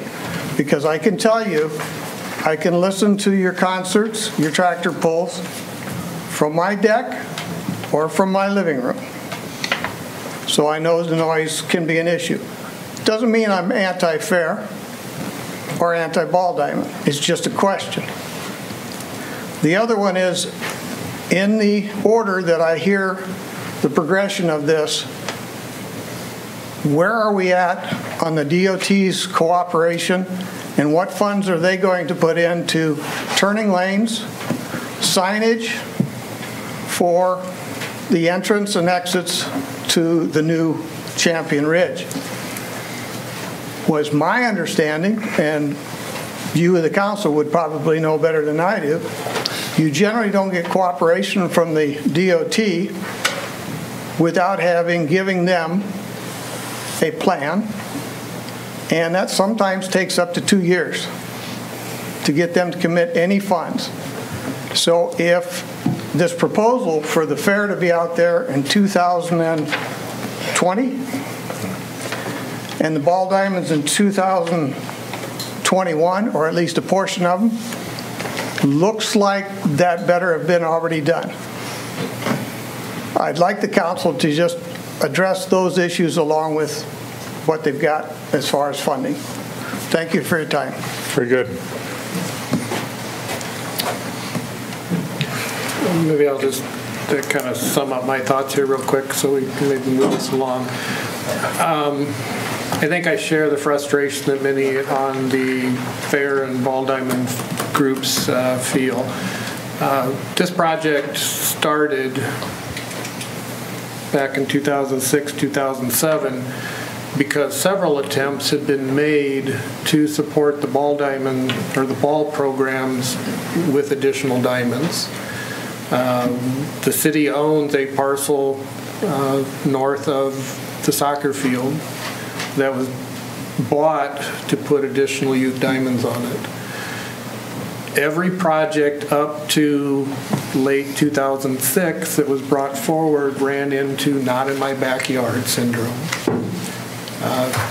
2 runs were made at the property north of the soccer complex. Both of them ran into hesitation from neighbors. You can argue if that was legitimate or should have been taken in consideration by other councils. A task force was put together to look at that very early on in that, to do what would be the best for the ball diamonds. Putting them all together was not feasible without a partner. So a very dedicated group spent 4 or 5 months looking at, is there options, is there any way to partner with the Fair Board because of some of the issues they have at the current Memorial Park.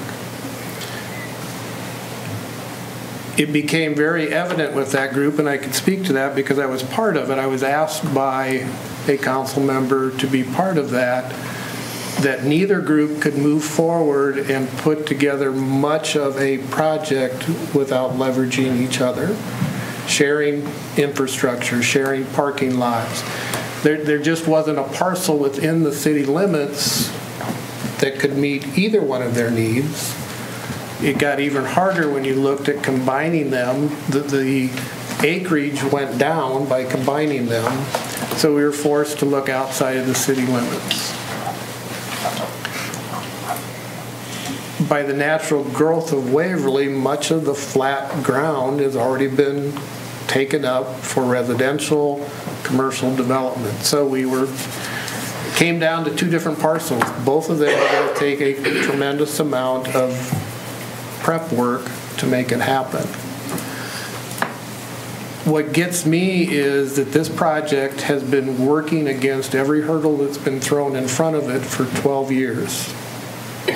You would think in 12 years, if this was not a viable product, if it was not going to meet the goals of giving both the fair and the ball diamonds what they needed to support their programming, to grow their programming, and what's gotten lost over the years is the economic impact that programming has the potential to bring to Waverly.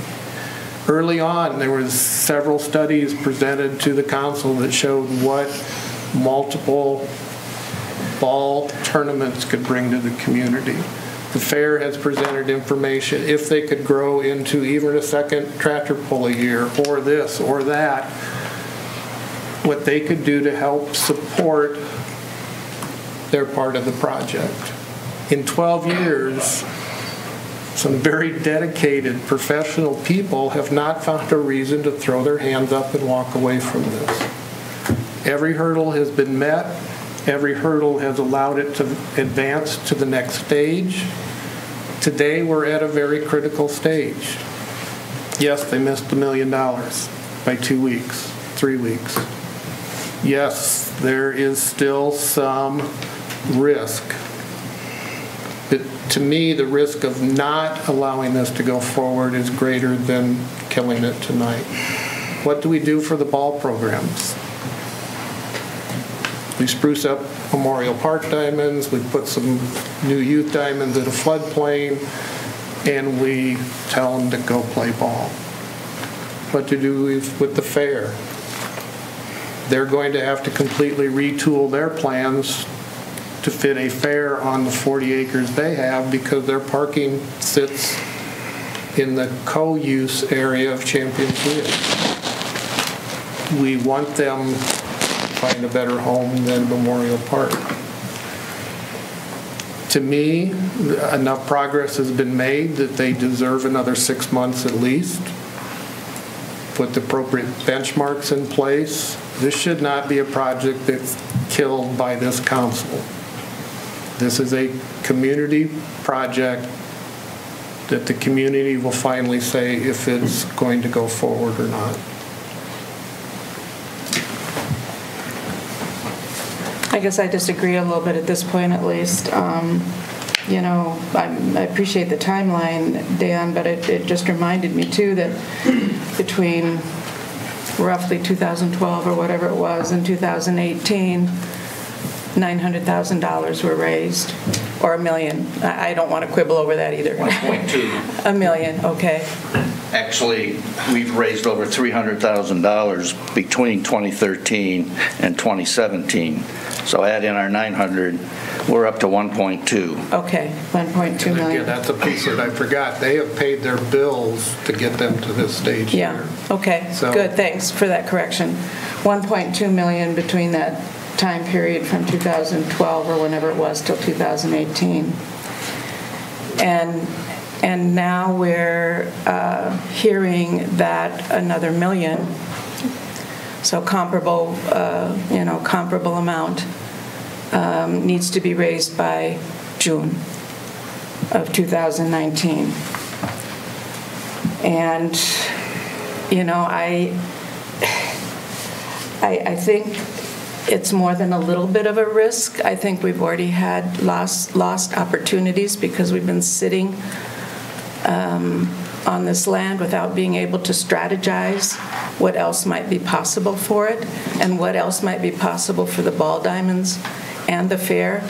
We just can't even think about anything else or discuss anything else because we're waiting.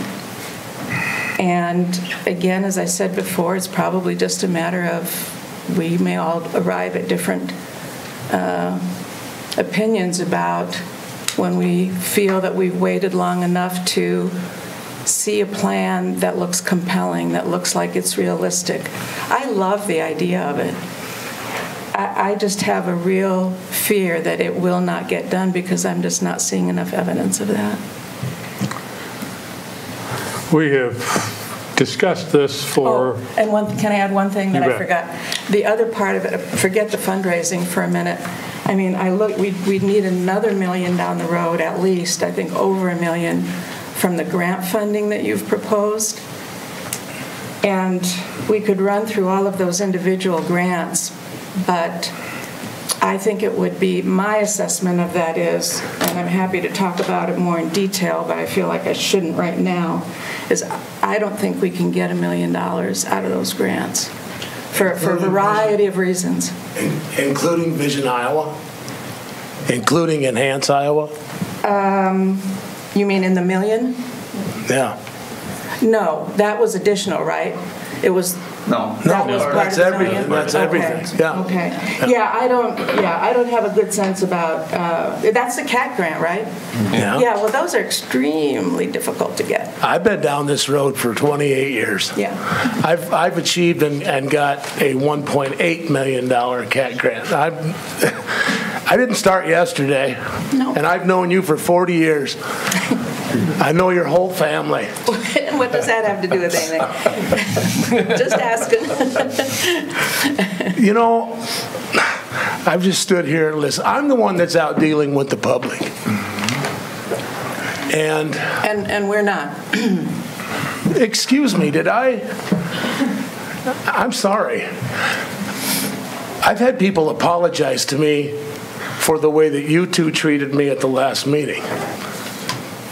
$500,000 benchmark that we hit, that we came to celebrate, and I ended up leaving here like I did something wrong. I hope you realize the significance of raising $1 million in 8 months. With the commodity prices the way they are, I think it's a tremendous accomplishment for what 12 people did. And it just appears to me when I'm out talking to people, and I know you don't. I know you talk to people. I'm not stupid, but when I hear from the people that certain people on this council are saying that baseball and softball tournaments are a thing of the past, they can't recruit them here. Well, you know why they can't recruit them here? Because they don't have the facilities. I bear in mind Marion, Iowa down here that's putting in a multi-million-dollar baseball softball complex. Pella, Iowa just did. We used to have the Coca-Cola Classic here. We can't do it because we don't have the facilities. And so, yes, there's a tremendous amount of potential, but when I hear people telling me that there are council members talking like that, I have a hard time believing that everybody's all on board. I know you put in $1.4 million. I'm very well aware of that. You're the largest donor to the project. But also, Neil made a deal with the city to do that and sold it at a reduced rate. And to make plans about what else you're going to do with it, I would hope you would exhaust every resource you've had before you did try to do something else with it. That's something that I had to deal with for about 6-8 months, was the proposed perception that there was a faction in this community that wanted to swap some land with this land. And correct me if I'm wrong, it was land out by Schneider Milling and this land over here, because that was too valuable over here. I couldn't get people to give it all, but once, Brian, you made a comment at the last time I was here about the fact that you set that deadline in a sense of urgency. You're exactly right. When you did that, things started to happen, and people started to flourish. 70 people is all. I said it's going to take 400 to 500 donors to fund this. We haven't even started in the second phase of the campaign yet. But typically in a campaign, I have a 20 to 25% gift, which is your lead gift. I didn't have that. I don't have that. I got to build that. But I just hope you don't underscore what, yeah, we missed it by 2 weeks, and I did send a note to James and say that I had some people that I sent the accurate amount on the 31st, but I had some people that said they couldn't do it by the 31st, and so be it. You can, say what you may. But we did, as of today, reach that goal and have that plan submitted, and I just don't know what else to say. Thank you, Terry. Pete, you have... Pete Lampy, citizen of Bremer County in Waverly, Iowa. I've got a question that I'm going to direct to the board to give everybody an answer. Do you have construction documents prepared to do the infrastructure and the land movement on the project? Yes. I'm getting a yes. At what time are they going to go out for bids? We go out for bid in the first quarter. So you will be accepting a bid in the month of March. It'll be decided in the first. You will have actual hard numbers on the bid, because if you wait until after then, you're not going to start anything in June. Dennis could probably verify that from his previous experiences as a installer. So you're looking at putting bids out, having your construction documents bid on in March, so you'll have actual numbers at that point that's going to need to be put into it. Is the board of directors or the designated person ready to sign those contracts and commit the Champions Ridge board to paying for? Absolutely. Yes. Yes? Thanks, That's what Pete. I wanted to know. Someone else have a comment yet? Gary Gertz, 109 Doe Lane, outside of Denver, rural area. I've been involved with 4-H off and on for quite a few years. I understand the city council has both sides to look forward to. You got to protect all the people, and yet you got to get your town moving in the right direction. A lot of questions come up, a lot of answers you never get. I see the Ball Diamond people here over the years. I've been down at the fairgrounds. They're out there fixing this and working on that. I see Ball Diamond or Fair Board people, not the week of fair, not the week before fair, for probably 2 to 3 weeks before fair, doing major repairs, fixer-uppers if you will, and they're tearing stuff down for a full week, 10 days after fair. I think you guys all do a good job. Now, if the council really wants to see the fair ball complex move forward, you only have to do one thing. Get that deed and abstract built. Get it done, get it spread over to the fair ball complex. You're dealing with farmers. They deal with paper. They deal with thousands of dollars every day, which you do too. So you know how important it is. How many times have you guys as a city bought an acre of ground and didn't get a contract within 6 weeks? That's what Fred and Terry will need to proceed forward to get the money raised to build this complex. Thank you. Thank you. Mayor, I was just going to add something real quick. Go ahead, Will. Yeah. So just trying to earn my seat here. All I really have is Google. I'm not an expert, but I can bring up something about the CAT grant that they didn't bring up in their own presentation. They have $5 million budgeted for next year. They currently have $1.7 million of active applications, so not even close to the limit of $5 million. And none of them are in this part of the state. As a matter of fact, they're either Des Moines or farther away. That's Very good. Thank you. Mary, we know that with your help, a couple of potential resolutions were provided to council. One of those was to give an extension for the work to continue. I'm sensing there's probably not commitment tonight to act on that one. What I would like to suggest is that we kind of close this for tonight with the understanding that in the next 2 weeks, staff would work on putting together a resolution to allow a 6-month extension with some additional benchmarks that are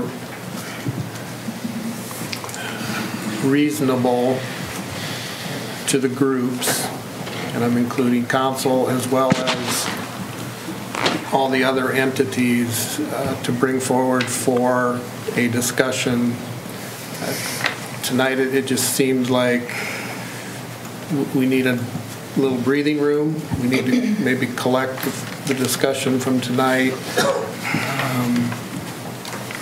Each of us provide staff what we would like to see in a resolution, and it may be that they don't support a 6-month extension, and that's fine. But at least put together something that has all parties' input so we can act on it versus what has been put together as a potential. Are you going to make that a motion?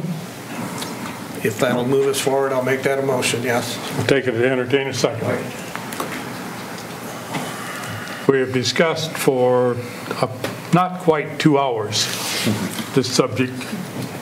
We have kicked the can not only down the road, but across it and back up and things, so to speak. I think it's time to make a decision, and therefore, if I can get a second to Dan's motion, or it dies for a lack of a second. I will second Dan's motion.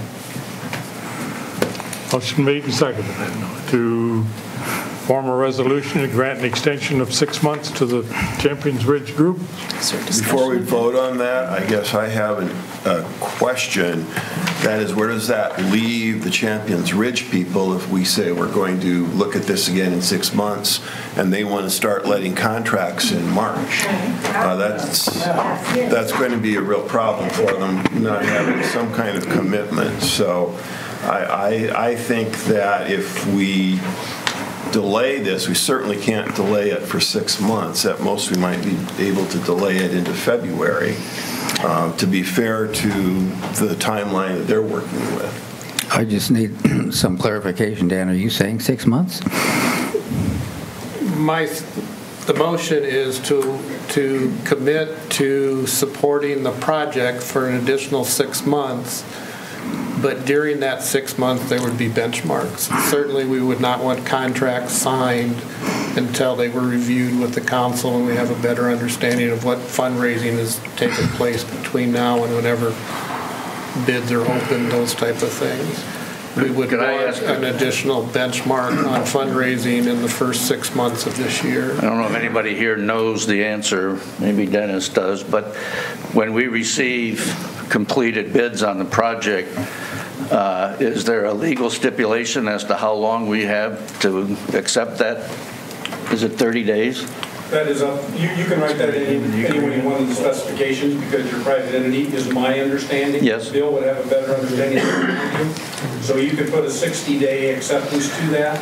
Yeah, our only problem with that would be we don't want to push it out so far that then we're not getting on the contractor's schedule for their projects. But no, and I'm not suggesting that all that work doesn't take place within that 6 month window. It's just, if I'm understanding, again, to me there has to be another go, no-go decision. Tonight, I'm supportive of a continuance to see what happens in the next 6 months. That allows your documents to come in, that allows your fundraising to take place. Then it has to come back to the council before the end of June to say, here's where we are. And at that point, the council would make that final determination. Is there support to continue the project, turn the first shovel of dirt, or have we not hit the threshold to feel comfortable that the project will go through to completion? Yeah, I mean, we've got a resolution that all you'd have to do is change the date, and what's before us, we could do it tonight. We've got two resolutions. One is basically in alignment with what you're saying, only it has a different date in there. And if you read that, it could be a different date.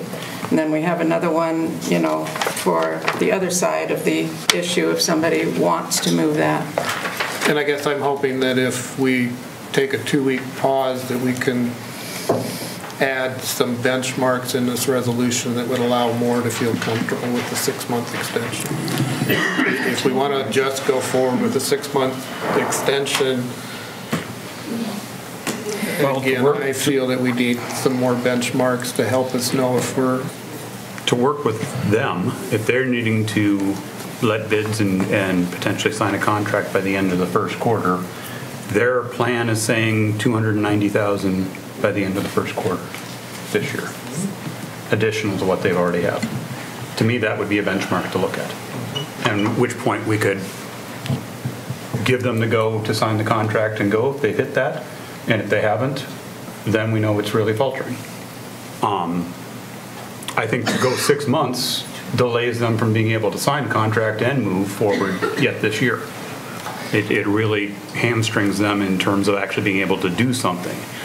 Giving them, really it's essentially 2 months because we're looking at the end of March and we're almost at the end of January right now, to hit that benchmark that they say their goal is for the first quarter, which would also be in line with when they're wanting to have the bids in.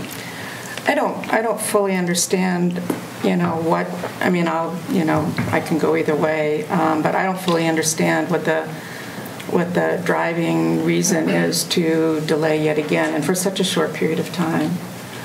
What's going to significantly change that would change any of our, thinking on it so far? I mean, maybe, and if there are enough people who think that enough council people that think that that's going to make a difference, that's fine. But, I don't know about the rest of you, but especially the last couple of weeks, I'm hearing from people pretty regularly saying, do something about this. I guess I would have to agree with Councilman Kangas, though, that if we give Champions Ridge people the green light to go ahead and put this out for bids and get contracts so that when we get together in March or April and are able to review those, we'll know exactly what kind of money we're looking at spending on these. We'll also have several months of additional fundraising to be able to look at. I'm particularly interested in this loan commitment. I'd like to see what kind of commitment we can get on a loan so that if they run short on cash, there's $1.2 million that they'd be able to draw on. I don't want to obligate the city, as that's a secured loan that would be secured against the property or something like that.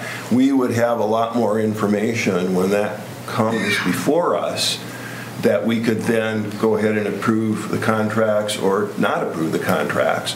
That, to me, is the go, no-go vote. That when those contracts come before us and we have all the information they have in a couple of months, we can say, yes, we can see that you're making progress, that this is a go, we're going to approve the contracts, or no, we're not going to approve the contracts, and this project is going to be pretty much dead in the water.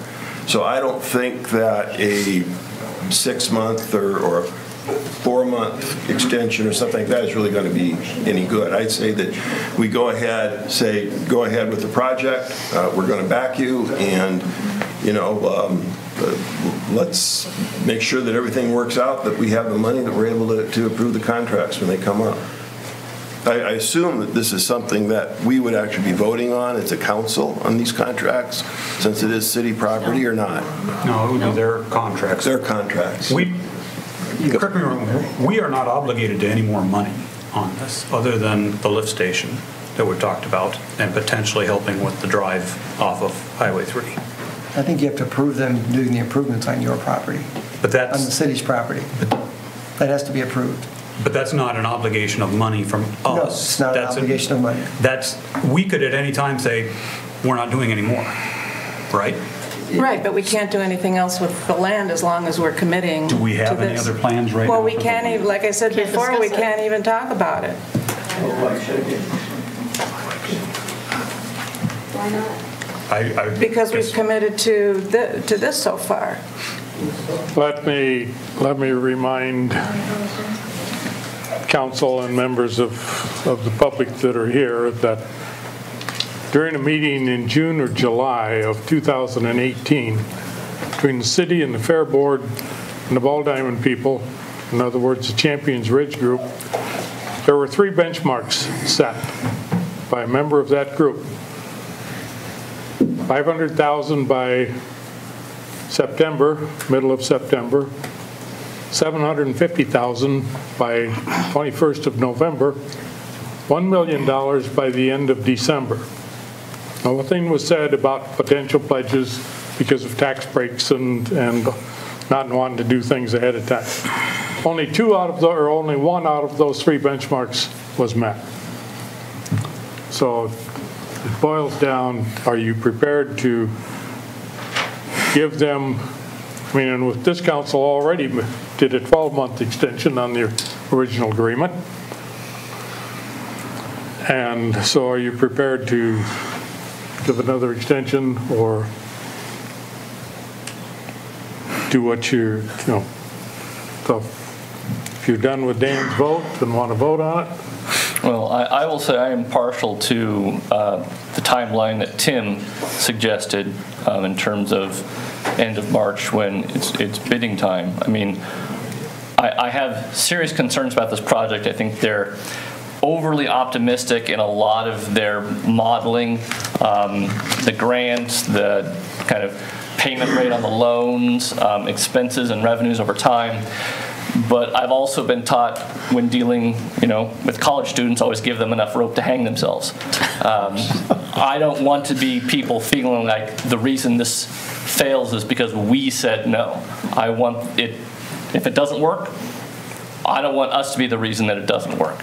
I want to give them another benchmark, one that they've, is based on their numbers, their modeling, and see if they can reach that. So. I think there's just a lot of information we would have at the end of March. If the bids come in at way off or way up or way low, or way low, if they come in and they've only got 100,000 of the 290 that they think they can do in the first quarter, there's lots of things there that would be red flags beyond 10% off that they were here. Tim, would you like to amend Dan's motion?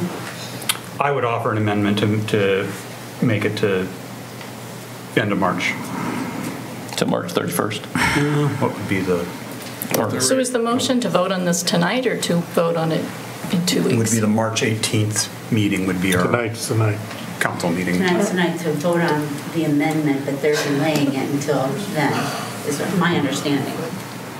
No. It would be pushing, But there's no motion on the floor we would want a resolution on, well, Dan offered. Quite honestly, I haven't seen a resolution at all yet. So. Yeah, he hasn't offered a resolution. He offered a motion to direct staff to prepare a resolution for 2 weeks from now. That would be 6 months.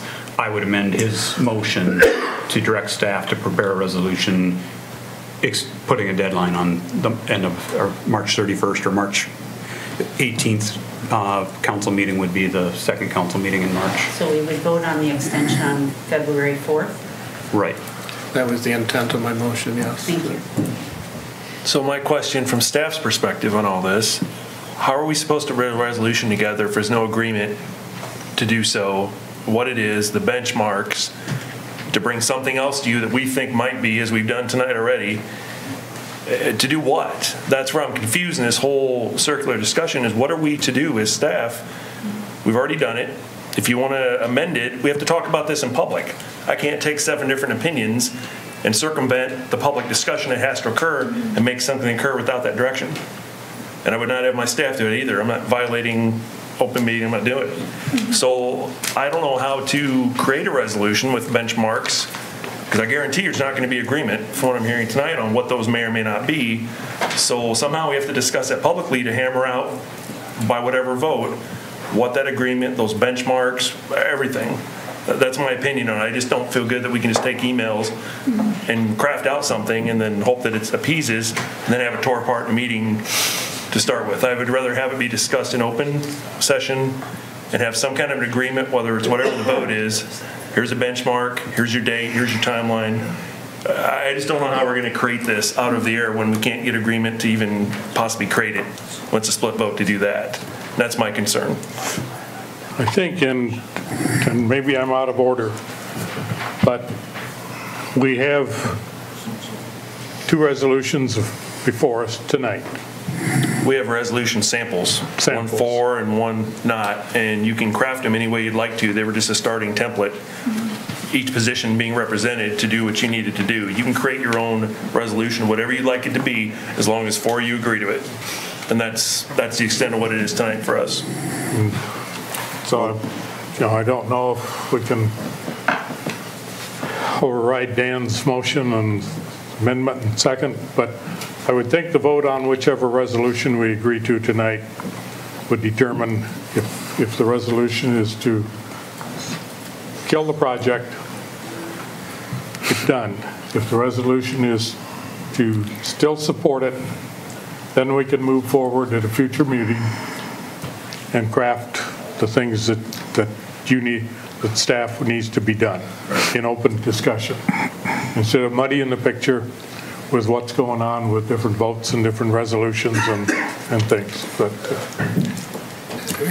then I would recommend that we vote against Dan's resolution, and I would submit that we take the resolution, I'm not sure how to describe it, resolution 19-blank, the one that extends the deadline, and replace December 31, 2019 with March 17th? Actually, I would actually say April 1st, which is going to be the first Monday, and that way they'll have all of March, and it'll be equivalent of March 31st. And to report to us on the first council meeting in March then? Because there has to be a report back to the council as to what their status is. I'm not sure I want to discuss or argue about wordsmithing this, but that would be my intention, is to take this extension resolution, and instead of extending this till December 31, 2019, which is too far in the future, that we extend it until, I guess I would prefer the second council meeting in March. March 18th. March 18th.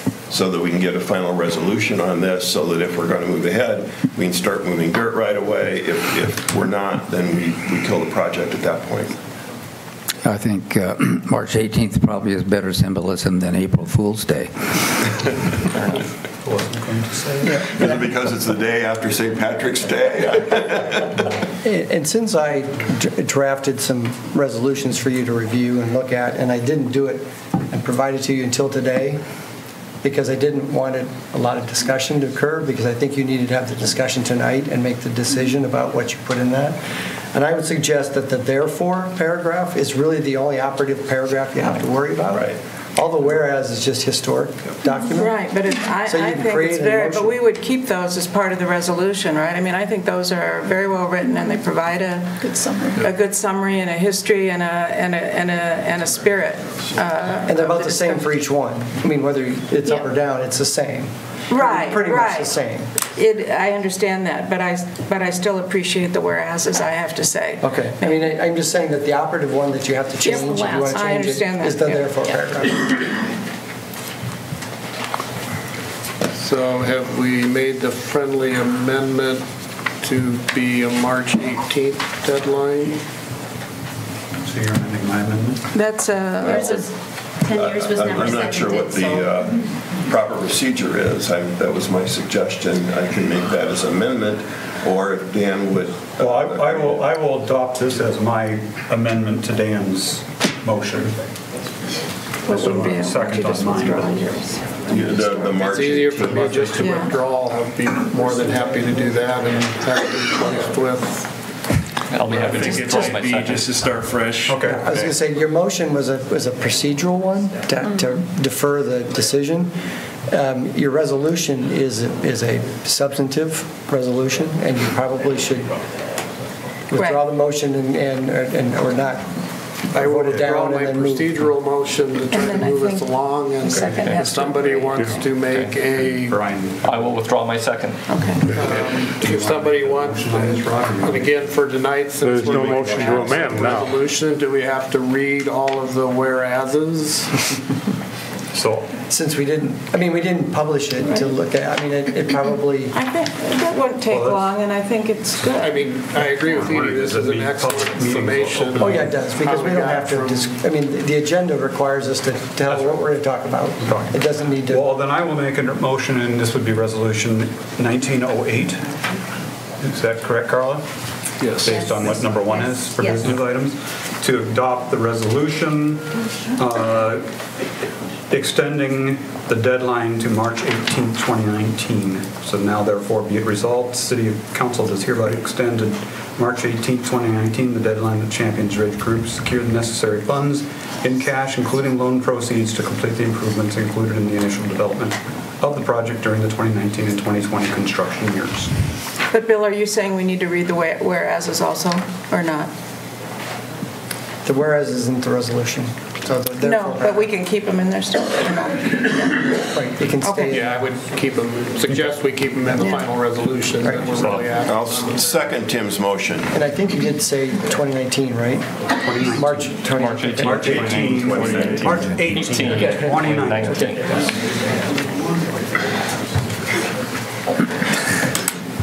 Okay, we have a motion, a second on the... 31819. Okay.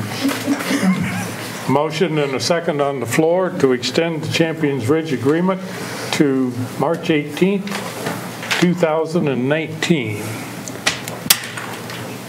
Are there any other quick questions, discussion? Actually, it's not the agreement, it's the deadline. The deadline, Yeah. I'm sorry. Seconded that? What?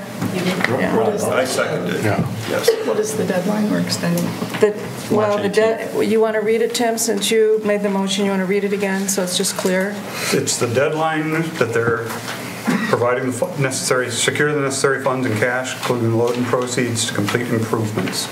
So, Included in the initial development of the project during the 2019 and 20 construction years. And is there a dollar amount on that? Or no?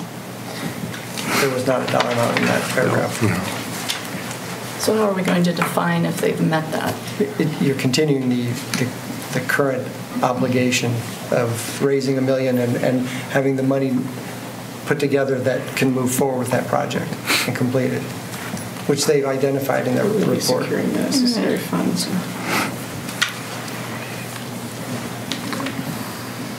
Roll call vote, please. Kangas. yes. McKenzie. Yes. Rafi. No. Scherer. Yes. Waldstein. No. Bergen. Yes. Drinkow. Yes. Motion carried 5-2 to extend the commitments to Champions Ridge till March 18th of 2019.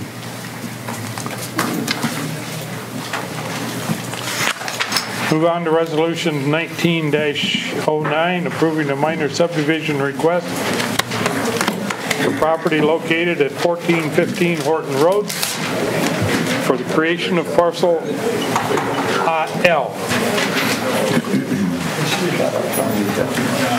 I'll move approve resolution 1909, approving the minor subdivision request for property located at 1415 Horton Road for the creation of parcel L. Second. Motion made and seconded. Council discussion. This is basically a resubmitment, expanding to the 3 acres and keeping it agricultural for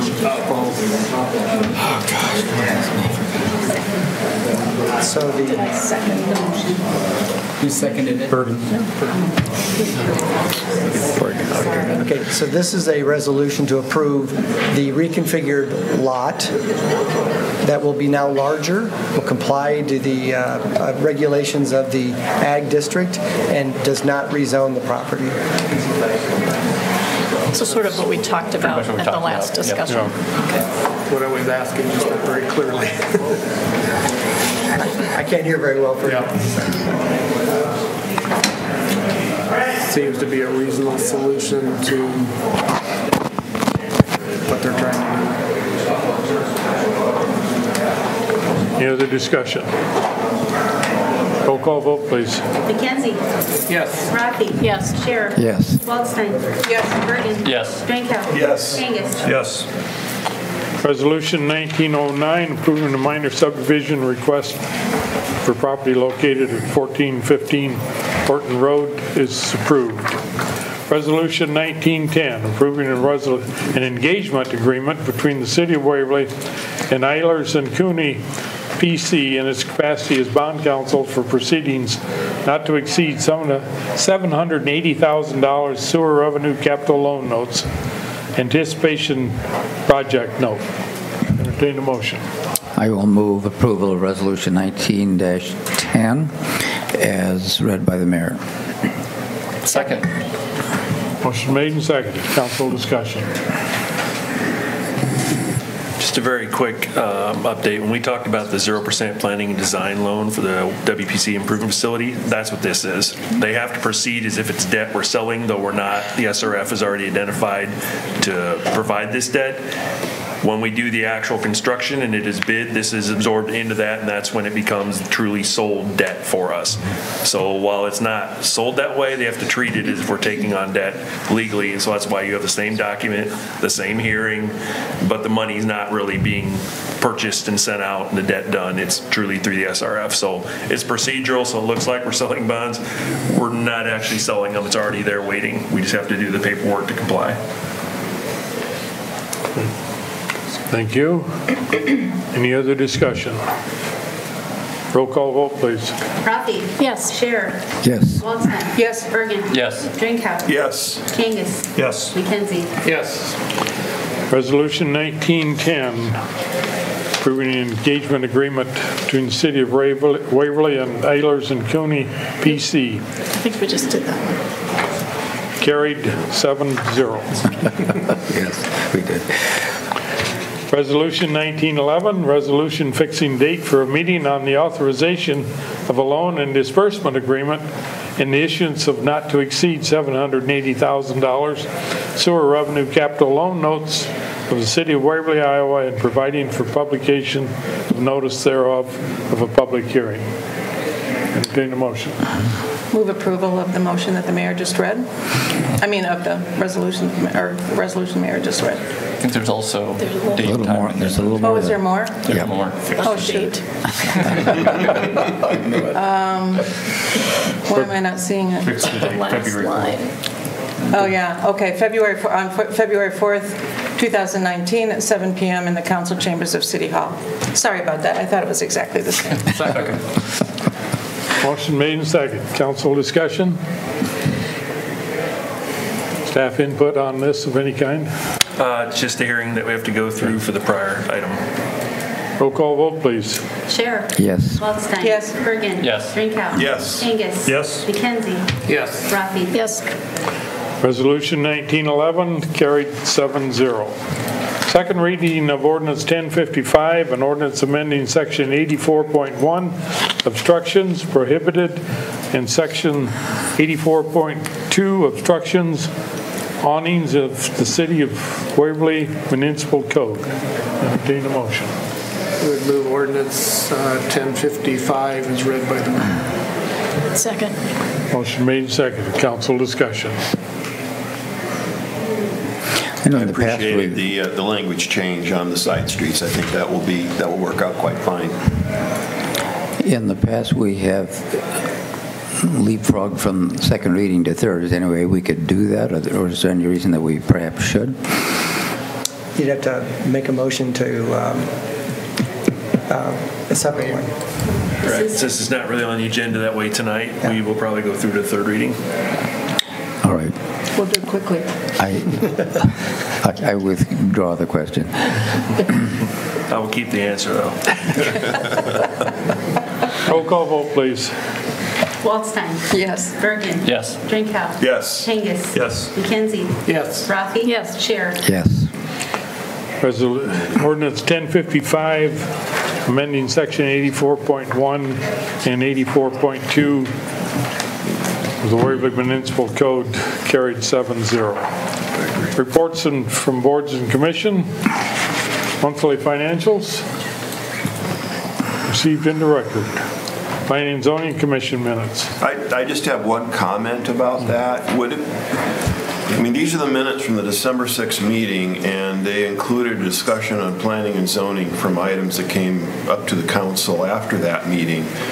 Is there any way that when there are items that come to the council that came through planning and zoning, we'd be able to get their minutes prior to our discussion? Because it would be helpful to be able to see their discussion while we were going over that item. Unapproved minutes? We did, I think we produced unapproved minutes that were the same. That'd be really helpful. And we've tried to do that every time that is a situation that happens. Okay. So we try to get those minutes done as soon as possible and have them ready and available for you. Now, sometimes we can't have it right in the packet because if the meeting's on Thursday and your meeting's on Monday, we can't get it in the packet very easily, but we could probably. But there isn't any legal requirement that we have to do a de novo discussion of the item. It's sometimes it would be helpful knowing what the discussion was at planning and zoning, and I'm not sure who keeps the notes for that meeting, but they do an excellent job of taking minutes. So I found that it would have been very helpful to me to have had those minutes in front of me while we were discussing that item. Our goal is to quit doing that or quit having the meetings right after that. We want to have some time in between to give the staff an opportunity to put those together for you so they can be part of the packet. Okay. And we'll try to endeavor to do that. We get people that want to rush through things and get things done quickly, and so we try to cater to that sometimes. And we just need to make it clear that that's not the way we really need to do it. So it'd be easier for you, it'd be easier for them. Good. Thank you. Yep. Okay. Any other comments on Planning and Zoning Commission meeting minutes from December 6th? Received into record. Bremer Waverly Law Board minutes. Received into record. Economic Development Commission minutes from December 11th, 2018. Received into record. Gulf Commission minutes, January 8th, 2019. Received into record. Staff comments. We do not have any tonight. Just one quick question. As part of the law board, we did approve the budget. Has that number been provided to you, James, so that you can work it in, so you make sure you get it into our budget discussion? Because again, we're dealing with issues of air conditioner units having to be replaced, so there has been a little bit of a bump in that budget. So just want to make sure Sheriff Pickett has gotten you those budget numbers so you can have them in the budget. I know we have our percentages that we pay and kind of the increase, but if you want to double check, I think we've got them. So, thank you. Staff comments? There were none. Nope. City Council comments. I'd like to congratulate the WSR High School girls wrestling team. They won the very first state tournament, so it was a history-making weekend in a lot of ways. So that's a great achievement. Thank you. Maybe worthy of a future visit by the team and the two state champions. I think Carl and I'll have a discussion about that before too long. Any other City Council comments? So we were having the conversation regarding the 4-lane and 3-lane road diet, and I didn't really want to chime in at that point, but I wanted to share an email that I got from someone saying, I definitely support the new 3-lane configuration. I wasn't sure how it would work out originally, concerned mostly about the large farm equipment driving through downtown with enough space. But it's been so much easier to navigate. Previously, turning left, south, off of the bridge onto First Street was a bit of a game of chicken. With 2 lanes of oncoming traffic, there is always someone waiting to turn north, blocking the view. It is so much safer now, sitting in the middle lane. I have improved vision, and I'm out of the way of continuing traffic. So much simpler and easier. Goes on, as a parent, I can tell you that I definitely prefer having my teenage driver utilize the turn lane rather than trying to cross multiple lanes of traffic. I actually had a conversation with a high schooler over break, and he said that the 3 lanes have already saved his life. He was headed east over the bridge one night during a snowy, icy spell and hit ice and lost control. He ended up spinning around and stopped in the middle lane. In the opposite traffic lane, a semi was going by right then. He said there's no way he would have missed hitting that semi if the open turn lane hadn't been there. So I think that when a lot of people are talking about increased accidents along Bramer Avenue, what they're not acknowledging is the change in the type of accidents. Part of the move from 4 lanes to 3 lanes is to stop head-on collisions. We may have more rear endings, we may have more small fender benders, but hopefully we got a whole lot less head-on collisions, a whole lot more high risk accidents. So I think that needs to be part of the conversation that's not being included when we discuss safety of the 3 lanes. Anyone who would like to talk about this, I'll be going to the poorhouse to have a beer afterwards. Feel free to join me. It's always a good conversation. Very good. Thanks, Brian. Well, I would just like to affirm, Mr. Mayor, your comments at the beginning of the session. I thought they were well spoken. I don't know if you had a script, but if you didn't, I'm really impressed. And I can't speak for the council, but I think you speak for me. So I appreciate you putting yourself out there tonight. And Mike, there is no script. I agree with those comments. I agree also. Thank you. Any other staff or council comments? Not, I have none. I'll entertain a motion for adjournment. So moved. Second? Those in favor say yes? Yes. We're adjourned. Thank you.